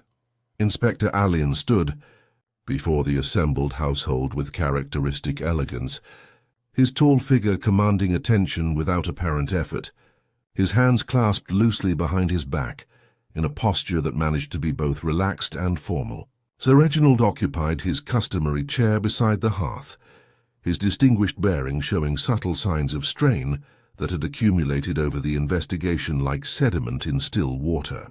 Lady Vivian sat with perfect composure on the Sheraton sofa, her hands arranged with careful precision in her lap, though Alan noted the almost imperceptible tension in her shoulders. Charles Thornfield stood by the window, his tall frame silhouetted against the dying light, while Miss Dorothy Pemberton had positioned herself near the tea service with that protective vigilance that had characterized her behavior throughout their inquiries. Detective Sergeant Fox, solid and reassuring, maintained his position near the door with notebook ready and that air of patient competence that had served so many investigations well. "Ladies and gentlemen," Alan began, his voice carrying the measured cadence of one accustomed to addressing audiences of considerable sophistication, "I find myself in the position of having to reconstruct not merely the events of Tuesday evening, but the complex web of relationships and motivations that made those events inevitable. Mr. Harrington's death was not the result of sudden passion or chance encounter, but rather the culmination of circumstances that had been building toward tragedy for some considerable time." The silence that followed his opening remarks was heavy with unspoken implications, each member of the assembled company acutely aware that their carefully maintained facades were about to undergo the most rigorous examination. Alan moved with quiet authority to the center of the room, his dark eyes taking in the subtle reactions of his audience with the practiced observation of one who had learned to read the grammar of guilt in drawing rooms, far more elegant than most courtrooms. Our theatrical director possessed talents that extended well beyond the staging of Shakespeare, Alan continued, his voice maintaining its conversational tone while delivering observations that struck with surgical precision. His research into the Thornfield family history revealed a facility for investigation that would have served him well in other professions. The charitable trust established in memory of the First Lady Thornfield provided him with precisely the kind of leverage that unscrupulous individuals find irresistible. Sir Reginald's colour altered almost imperceptibly, while Lady Vivian's breathing became more controlled, more deliberate, as if she were consciously managing each inhalation. Miss Pemberton's hands tightened on the tea service, her pale blue eyes never leaving her mistress's face with an intensity that spoke of secrets shared and dangers mutually faced. The financial irregularities of 20 years past created vulnerabilities that Harrington exploited with considerable skill, Alan observed, noting how the revelation affected each member of his audience differently. His position as houseguest provided perfect cover for systematic examination of private correspondence, while his theatrical credentials made his presence seem entirely innocent. The duplicate key to the study, discovered among his possessions, confirms the extent of his unauthorized access to family documents. Fox consulted his notebook with professional precision, adding the weight of official documentation to Elaine's carefully constructed narrative. The inspector continued with methodical thoroughness, outlining the technical aspects of the murder, with the same attention to detail that characterized his approach to all criminal investigations. The evening of the murder followed a pattern that had been established over several weeks, Alan explained, his reconstruction gaining momentum with theatrical precision. Harrington had made his demands increasingly explicit, using his knowledge of the trust fund scandal to secure not merely his current position, but permanent place in the household's patronage system. Someone among you finally decided that the price of his silence had become unbearable. He paused, allowing his gaze to settle upon Miss Pemberton, whose usual composure was beginning to show hairline cracks like porcelain subjected to sudden temperature change. The coordination required for the crime's execution suggests collaboration between individuals with complementary skills and shared motivation.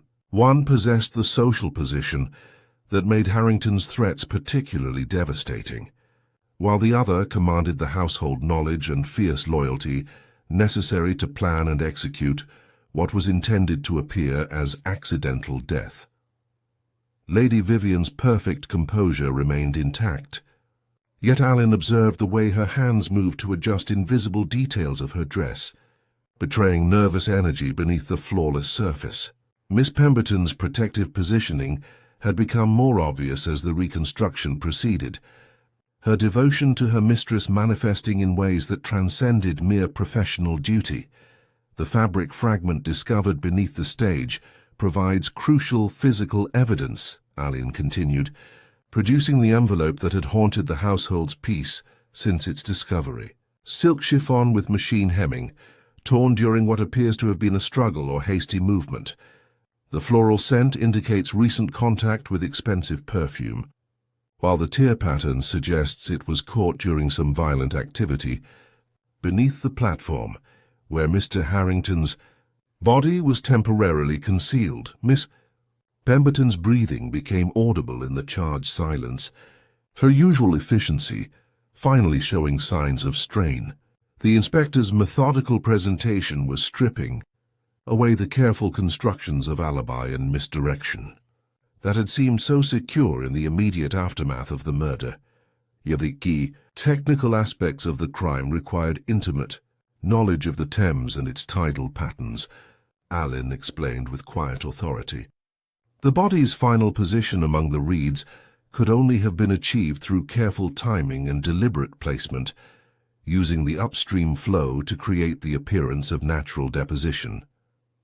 Such knowledge was possessed by several members of this household, though the execution required not merely familiarity with river conditions, but also considerable physical strength and emotional determination.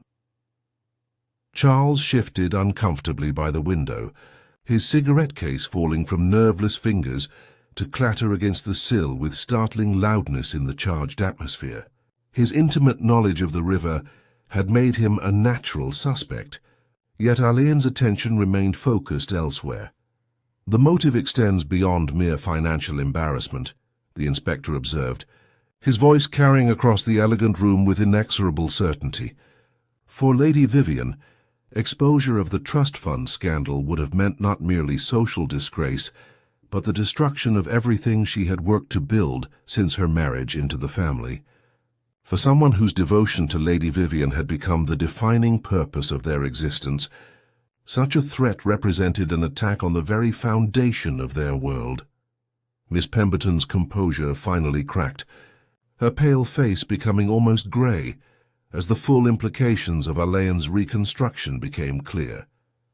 Her hands, which had remained so steady throughout decades of faithful service, began to tremble almost imperceptibly as she recognized that her carefully constructed defenses were crumbling with mathematical precision. The partnership that committed this crime was born of desperation and sealed by mutual dependence, Alan concluded, his dark eyes taking in the assembled company with compassionate understanding. Lady Vivian provided the motive and social vulnerability that made murder seem preferable to exposure, while Miss Pemberton supplied the household knowledge, the fierce protective instincts, and ultimately the physical action that silenced Felix Harrington forever. The revelation hung in the air with the weight of theatrical climax, each word carefully chosen for maximum effect. Miss Pemberton sat frozen in her chair, her 31 years of devoted service having led inexorably to this moment of terrible accounting. "You lured him to the riverside," Alan said gently, his voice carrying no condemnation, but only the sad recognition of tragedy made inevitable by circumstance. Perhaps with some pretext about the staging, or concern for Lady Vivian's reputation. The blow was struck with one of the stage supports, quick and decisive. You used the punt to position the body among the reeds, timing the release with the high tide to create the appearance of accidental drowning. Your knowledge of household routines made it simple to mend Lady Vivian's torn wrap, to create alibis that would protect you both. Miss Pemberton's silence stretched across the elegant room like a bridge toward confession, her pale eyes finally meeting Alan's, with the recognition that concealment was no longer possible. When she spoke, her voice carried the quiet dignity of one who had acted from love rather than malice. "He would have destroyed her," she said simply, the words falling into the hushed atmosphere with the finality of a closing curtain. 31 years I have served this family, watched Lady Vivian create something beautiful from the ashes of scandal. I could not permit that creature to tear it all down for his own advancement. The Thames continued its eternal progress past the manor's grounds, indifferent to human tragedy, yet carrying within its dark waters the promise that all secrets, however carefully concealed, must eventually demand their accounting. The elegant drawing-room, which had witnessed decades of civilized conversation, now held the weight of confession that would shatter lives built upon carefully constructed foundations of respectability and mutual devotion. In the silence that followed, the ormolu clock struck the half-hour with silver precision, its measured chimes marking the end of one performance and the inevitable beginning of another, played out in courtrooms where the stakes would be measured not in artistic success but in years of imprisonment, for a crime committed in the name of protective love that had transformed into something far more evil, dangerous and ultimately destructive. The high morning room at Riverside Manor wore the subdued light of late afternoon like morning dress, its pale damask curtains hanging motionless in air that seemed to hold its breath. The coal fire in the small grate made discreet commentary with occasional whispers and sighs, while beyond the tall windows the Thames moved with its eternal indifference, carrying away the last vestiges of a world that had existed only hours before. The brass fittings on the writing table caught what remained of the day's illumination, lending them a subdued importance that seemed to acknowledge the gravity of the proceedings about to unfold. The scent of beeswax and lavender rose from polished surfaces, familiar domestic perfumes that now seemed almost foreign in the charged atmosphere of confession and consequence. Inspector Allen stood beside the hearth with characteristic composure, his tall figure commanding attention without apparent effort, while Detective Sergeant Fox had positioned himself near the door with notebook ready, and that air of patient competence that had served countless investigations well. Miss Dorothy Pemberton occupied the upright chair near the writing table, her hands folded in her lap, with the unconscious correctness of long service, her pale blue eyes direct but without defiance.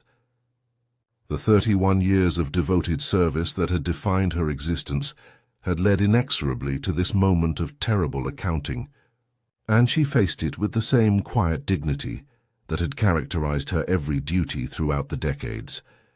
Lady Vivian remained by the window, her elegant profile composed against the pale reflection of the river, though Allen noted the almost imperceptible tremor in her hands as they rested against the sill. Sir Reginald had withdrawn to the study at Allen's suggestion, leaving behind the lingering scent of tobacco and the impression of a man who had reached the end of his resources in diplomatic composure. Charles stood in the doorway, his tall frame silhouetted against the corridor's shadows, his usual nervous energy replaced by a stillness that spoke of profound shock and dawning comprehension. "Miss Pemberton," Allen began, his voice carrying the gentle authority that had served him well in situations requiring delicate handling. "It is my duty to take your statement regarding the events of Tuesday evening. I must caution you that anything you say may be taken down and used in evidence, but I should be grateful if you would speak in your own manner and at your own pace." Miss Pemberton inclined her head with the same precise movement she had used to acknowledge household instructions for over 3 decades. "There is not much to tell, Inspector," she replied, her voice maintaining its careful modulation despite the devastating nature of what she was about to reveal. Mr. Harrington had made his intentions quite clear over the past several weeks. His research into the family's private affairs had given him precisely the leverage he required to secure his position. Indefinitely, Fox's pencil moved across the page with professional discretion as Miss Pemberton began her account, each detail offered with the same methodical attention she had brought to every aspect of her domestic duties. She described Harrington's increasing boldness in his demands, his transformation from theatrical director to something approaching a professional blackmailer, using his artistic credentials to mask investigations that went far beyond what any reasonable guest might consider appropriate. He possessed a particular talent for discovering human weakness and exploiting it with theatrical flair, she continued, her usual professional restraint giving way to genuine emotion. His knowledge of the charitable trust irregularities made him effectively indispensable, or so he believed. He spoke of Lady Vivian as if she were a commodity to be traded, a social asset to be exploited for his advancement, among other prominent families. The actual events of Tuesday evening emerged through her testimony with clinical precision that made them somehow more chilling than any emotional outburst might have been. She had lured Harrington to the riverside with concerns about the staging arrangements. Her comprehensive knowledge of the estates, geography and the Thames's tidal patterns making the crime's execution technically feasible, while her decades of observing household routines provided perfect cover for the necessary preparations, I told him. There were concerns about the generator's position, affecting the evening's performance, Miss Pemberton explained, her composure beginning to show hairline cracks like porcelain, subjected to sudden temperature change. He was waiting on the lower terrace when I arrived. We spoke beneath the stage platform, where the conversation could not be overheard. He made his final demands quite explicit, Inspector. Not merely financial compensation, but Lady Vivian's active cooperation in securing his position with other families of prominence. Lady Vivian's sharp intake of breath was audible in the charged silence, her perfect composure finally beginning to fracture as the full scope of Harrington's intentions became clear. Miss Pemberton's protective instincts had been aroused not merely by threats to the family's reputation, but by the victim's obvious intention to use her mistress as an unwilling accomplice in future schemes of extortion and social manipulation. There was a struggle, Miss Pemberton continued, her voice carrying that particular dignity which refuses unnecessary detail. He caught my sleeve as I attempted to leave, tearing Lady Vivian's wrap which I had borrowed for the evening's coolness. We were beneath the platform, surrounded by the smell of damp canvas and river water. There was a piece of timber propped against the staging, a support beam that had been removed for repairs. When he threatened to expose not only the trust fund irregularities, but also to implicate Lady Vivian in ongoing deception, I struck him with it. The confession proceeded with methodical thoroughness, each technical detail explained with the same careful attention that Miss Pemberton had brought to managing the household's complex requirements. She had used the punt to position the body among the reeds, her intimate knowledge of the river's currents allowing her to time the release with their mathematical precision to create the appearance of accidental drowning. I waited until the tide was at its highest point, she explained, her hands trembling slightly as she recalled the scene. The upstream flow would carry him naturally to the position where he was discovered, making his death appear to be the result of misadventure rather than deliberate action. I had learned the river's patterns from decades of observation, Inspector. It seemed the most merciful way to preserve the family's reputation, while ensuring that Mr. Harrington's threats could never be carried out. Elaine's gentle questioning revealed the complex psychology that had driven the crime, decades of devotion that had transformed from professional duty into something approaching maternal protection, combined with the particular pressures of maintaining social position in a world where reputation was everything. Miss Pemberton's identity had become so intertwined with the family's welfare that Harrington's threats struck at the very foundation of her existence. "You must understand, Inspector," she said, her voice carrying the weight of absolute conviction, "that Lady Vivian represents everything that is finest in our social order. Her intelligence, her grace, her genuine concern for those less fortunate. To permit a creature like Harrington to destroy such a person for his own advancement would have been a betrayal of everything I hold sacred." The tragic irony of her situation was not lost on any of the participants in this quiet confession.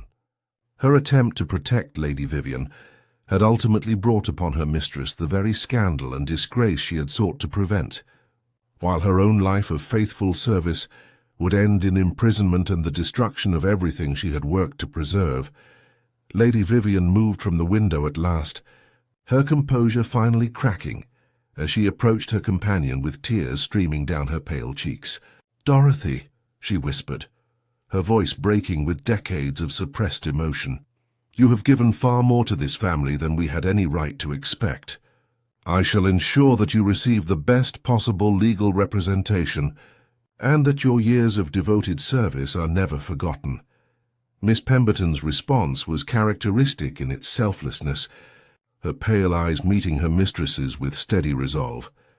"My lady, I regret only that my actions have brought distress upon you and Sir Reginald. The family's welfare has been my greatest concern throughout my service, and remains so even now. I acted alone, Inspector, and I would act the same way again if circumstances required it." Fox closed his notebook with professional discretion as the formal procedures of arrest were completed, with characteristic courtesy. The morning room, which had witnessed decades of civilized conversation and carefully orchestrated domestic harmony, now held the weight of confession that would shatter lives built upon carefully constructed foundations of respectability and mutual dependence.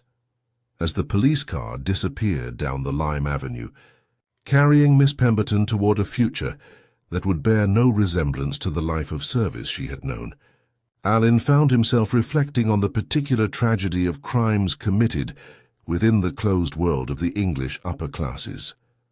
The devotion that had characterized Miss Pemberton's service had transformed from virtue into something far more dangerous, while her protective love had become the instrument of destruction for everything she had sought to preserve.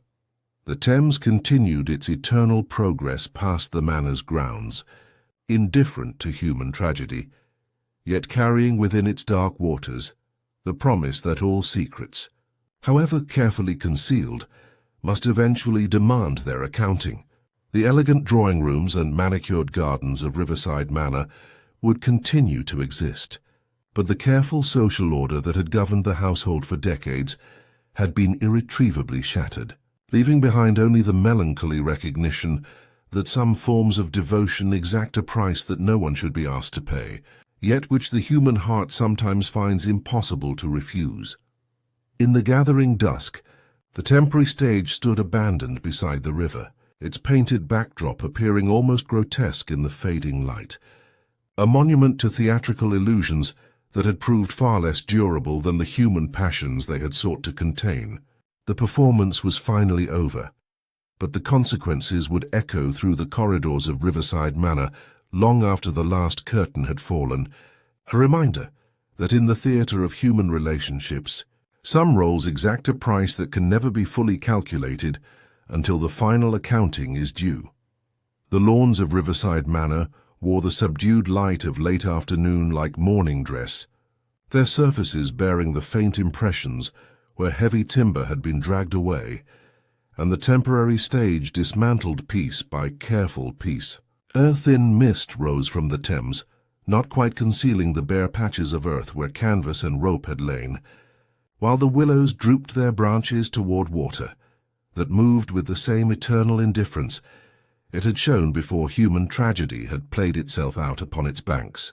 The air held that particular stillness that follows the conclusion of great events, when the players have departed and only the setting remains to bear witness to what has transpired. From the house itself came the small, persistent sounds of domestic routine attempting to reassert itself, the distant ring of silver against china, the discreet closing of doors, the measured tread of servants who moved with careful quietness through corridors that seemed to echo with absence. Inspector Allen stood in the entrance hall with Detective Sergeant Fox, both men conscious that their departure would mark the final close of official proceedings while leaving the human consequences to unfold according to their own inexorable logic. The marble floor reflected their figures with cold precision, while the ancestral portraits gazed down from their gilded frames with expressions that seemed to suggest they had witnessed such scenes before and would witness them again, the eternal cycle of family pride and family shame, playing itself out beneath their painted eyes. Sir Reginald descended the main staircase with movements that retained their diplomatic precision while betraying subtle signs of a man who had reached the end of his resources in managing delicate situations through careful negotiation and strategic silence. His distinguished bearing remained intact, yet something fundamental had altered in his carriage, as if the exposure of long-buried secrets had shifted the very foundations upon which his authority rested. "Inspector," he said, extending his hand with punctilious courtesy, "I wish to express my gratitude for the manner in which you conducted your investigation. The truth, however painful, was necessary. Miss Pemberton will receive the finest legal representation, naturally. Her years of devoted service demand nothing less, regardless of the circumstances that led to her present situation.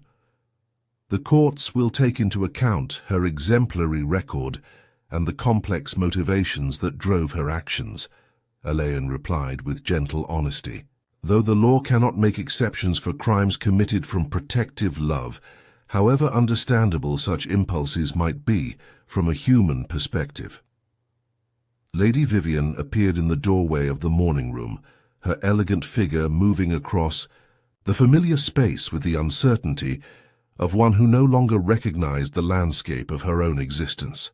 The perfect composure that had characterized her bearing throughout the investigation had given way to something more fragile, her dark hair showing the effects of sleepless nights, and her pale complexion bearing witness to tears that had been shed in private moments away from public scrutiny. "Dorothy gave everything to this family," she said, her voice maintaining its careful modulation despite the devastating nature of her words. Her youth, her independence, her prospects for marriage and children of her own, all sacrificed for our welfare. And in the end, we failed her as completely as she believed she was protecting us. Charles Thornfield joined them from the library, his tall frame moving with less of the careful control that had characterized his earlier appearances, as if the resolution of the case had paradoxically freed him from some of the nervous tension that had plagued him since his return from the war.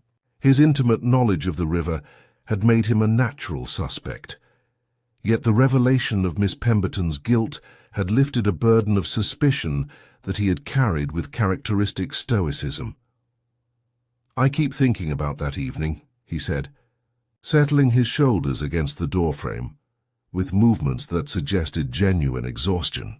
How she must have planned it all, knowing exactly what she intended to do. The devotion that could drive someone to such lengths, it seems almost beyond comprehension. The conversation that followed was conducted with the kind of careful courtesy that characterizes discussions of tragedy among people who have been trained from birth to maintain civilized discourse regardless of circumstances. Each participant acknowledged the complex emotions surrounding Miss Pemberton's fate, while recognizing that her actions, however motivated by protective love, had crossed boundaries that society could not permit to be violated without consequence.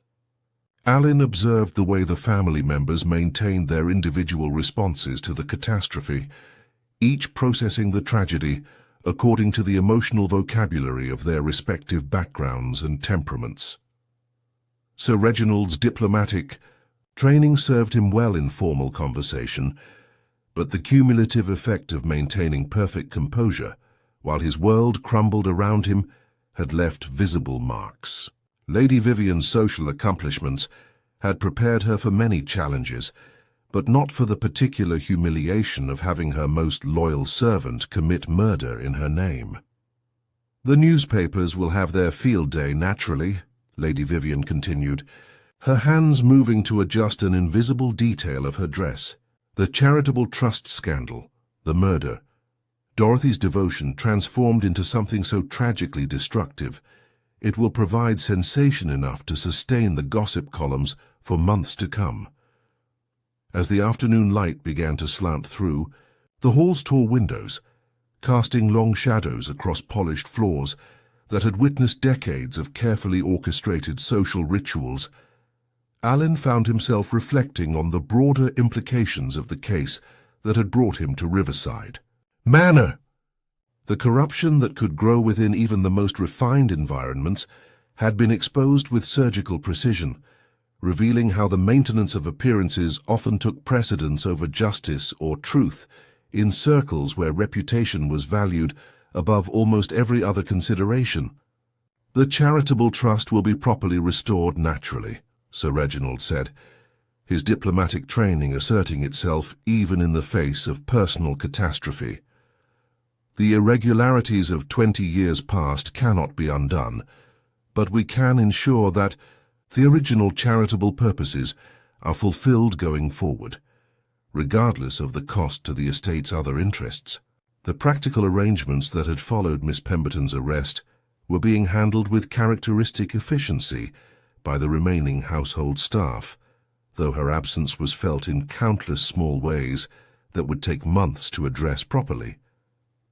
Mrs. Gibbs had assumed temporary responsibility for coordinating domestic arrangements, while the upper housemaid struggled to manage duties that Miss Pemberton had performed with seemingly effortless competence for over 3 decades.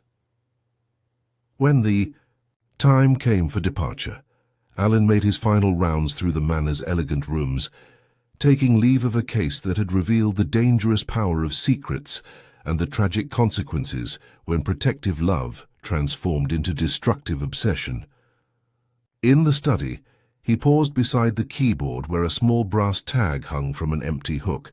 Study duplicate, its surface showing the faint mark of frequent handling, a pale scar in the surrounding wood that suggested years of careful use and replacement.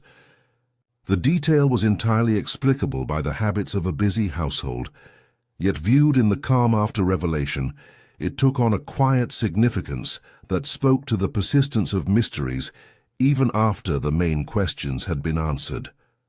Some secrets, Helene reflected, were buried so deeply that even the most thorough investigation could only scratch their surface, leaving behind traces that would continue to whisper their stories long after the official case had been closed. The Thames continued its eternal progress past the estate's manicured grounds, indifferent to human tragedy, yet carrying within its dark currents the promise that all secrets, however carefully concealed, must eventually demand their accounting. The elegant drawing rooms and corridors of Riverside Manor would continue to exist, but the careful social order that had governed the household for decades had been irretrievably shattered, leaving behind only the melancholy recognition that some forms of devotion exact a price that no one should be asked to pay, yet which the human heart sometimes finds impossible to refuse. As Alien's car disappeared down the Lime Avenue toward the village station, the manor settled into a silence that was different from the companionable quiet of earlier evenings, heavy with the weight of absence and the knowledge that some performances, once concluded, can never be repeated. The curtain had fallen on the tragedy of Miss Dorothy Pemberton's protective love, but the consequences would echo through the corridors of memory long after the last witness had departed and the Thames had carried away the final secrets of that terrible night when devotion had transformed into something far more dangerous than the threat it had sought to eliminate. In the gathering dusk, a single light appeared in the study window, and then was extinguished, leaving the manor to its vigil beside the river that had witnessed everything and would reveal nothing more than what human folly had already forced into the unforgiving light of day.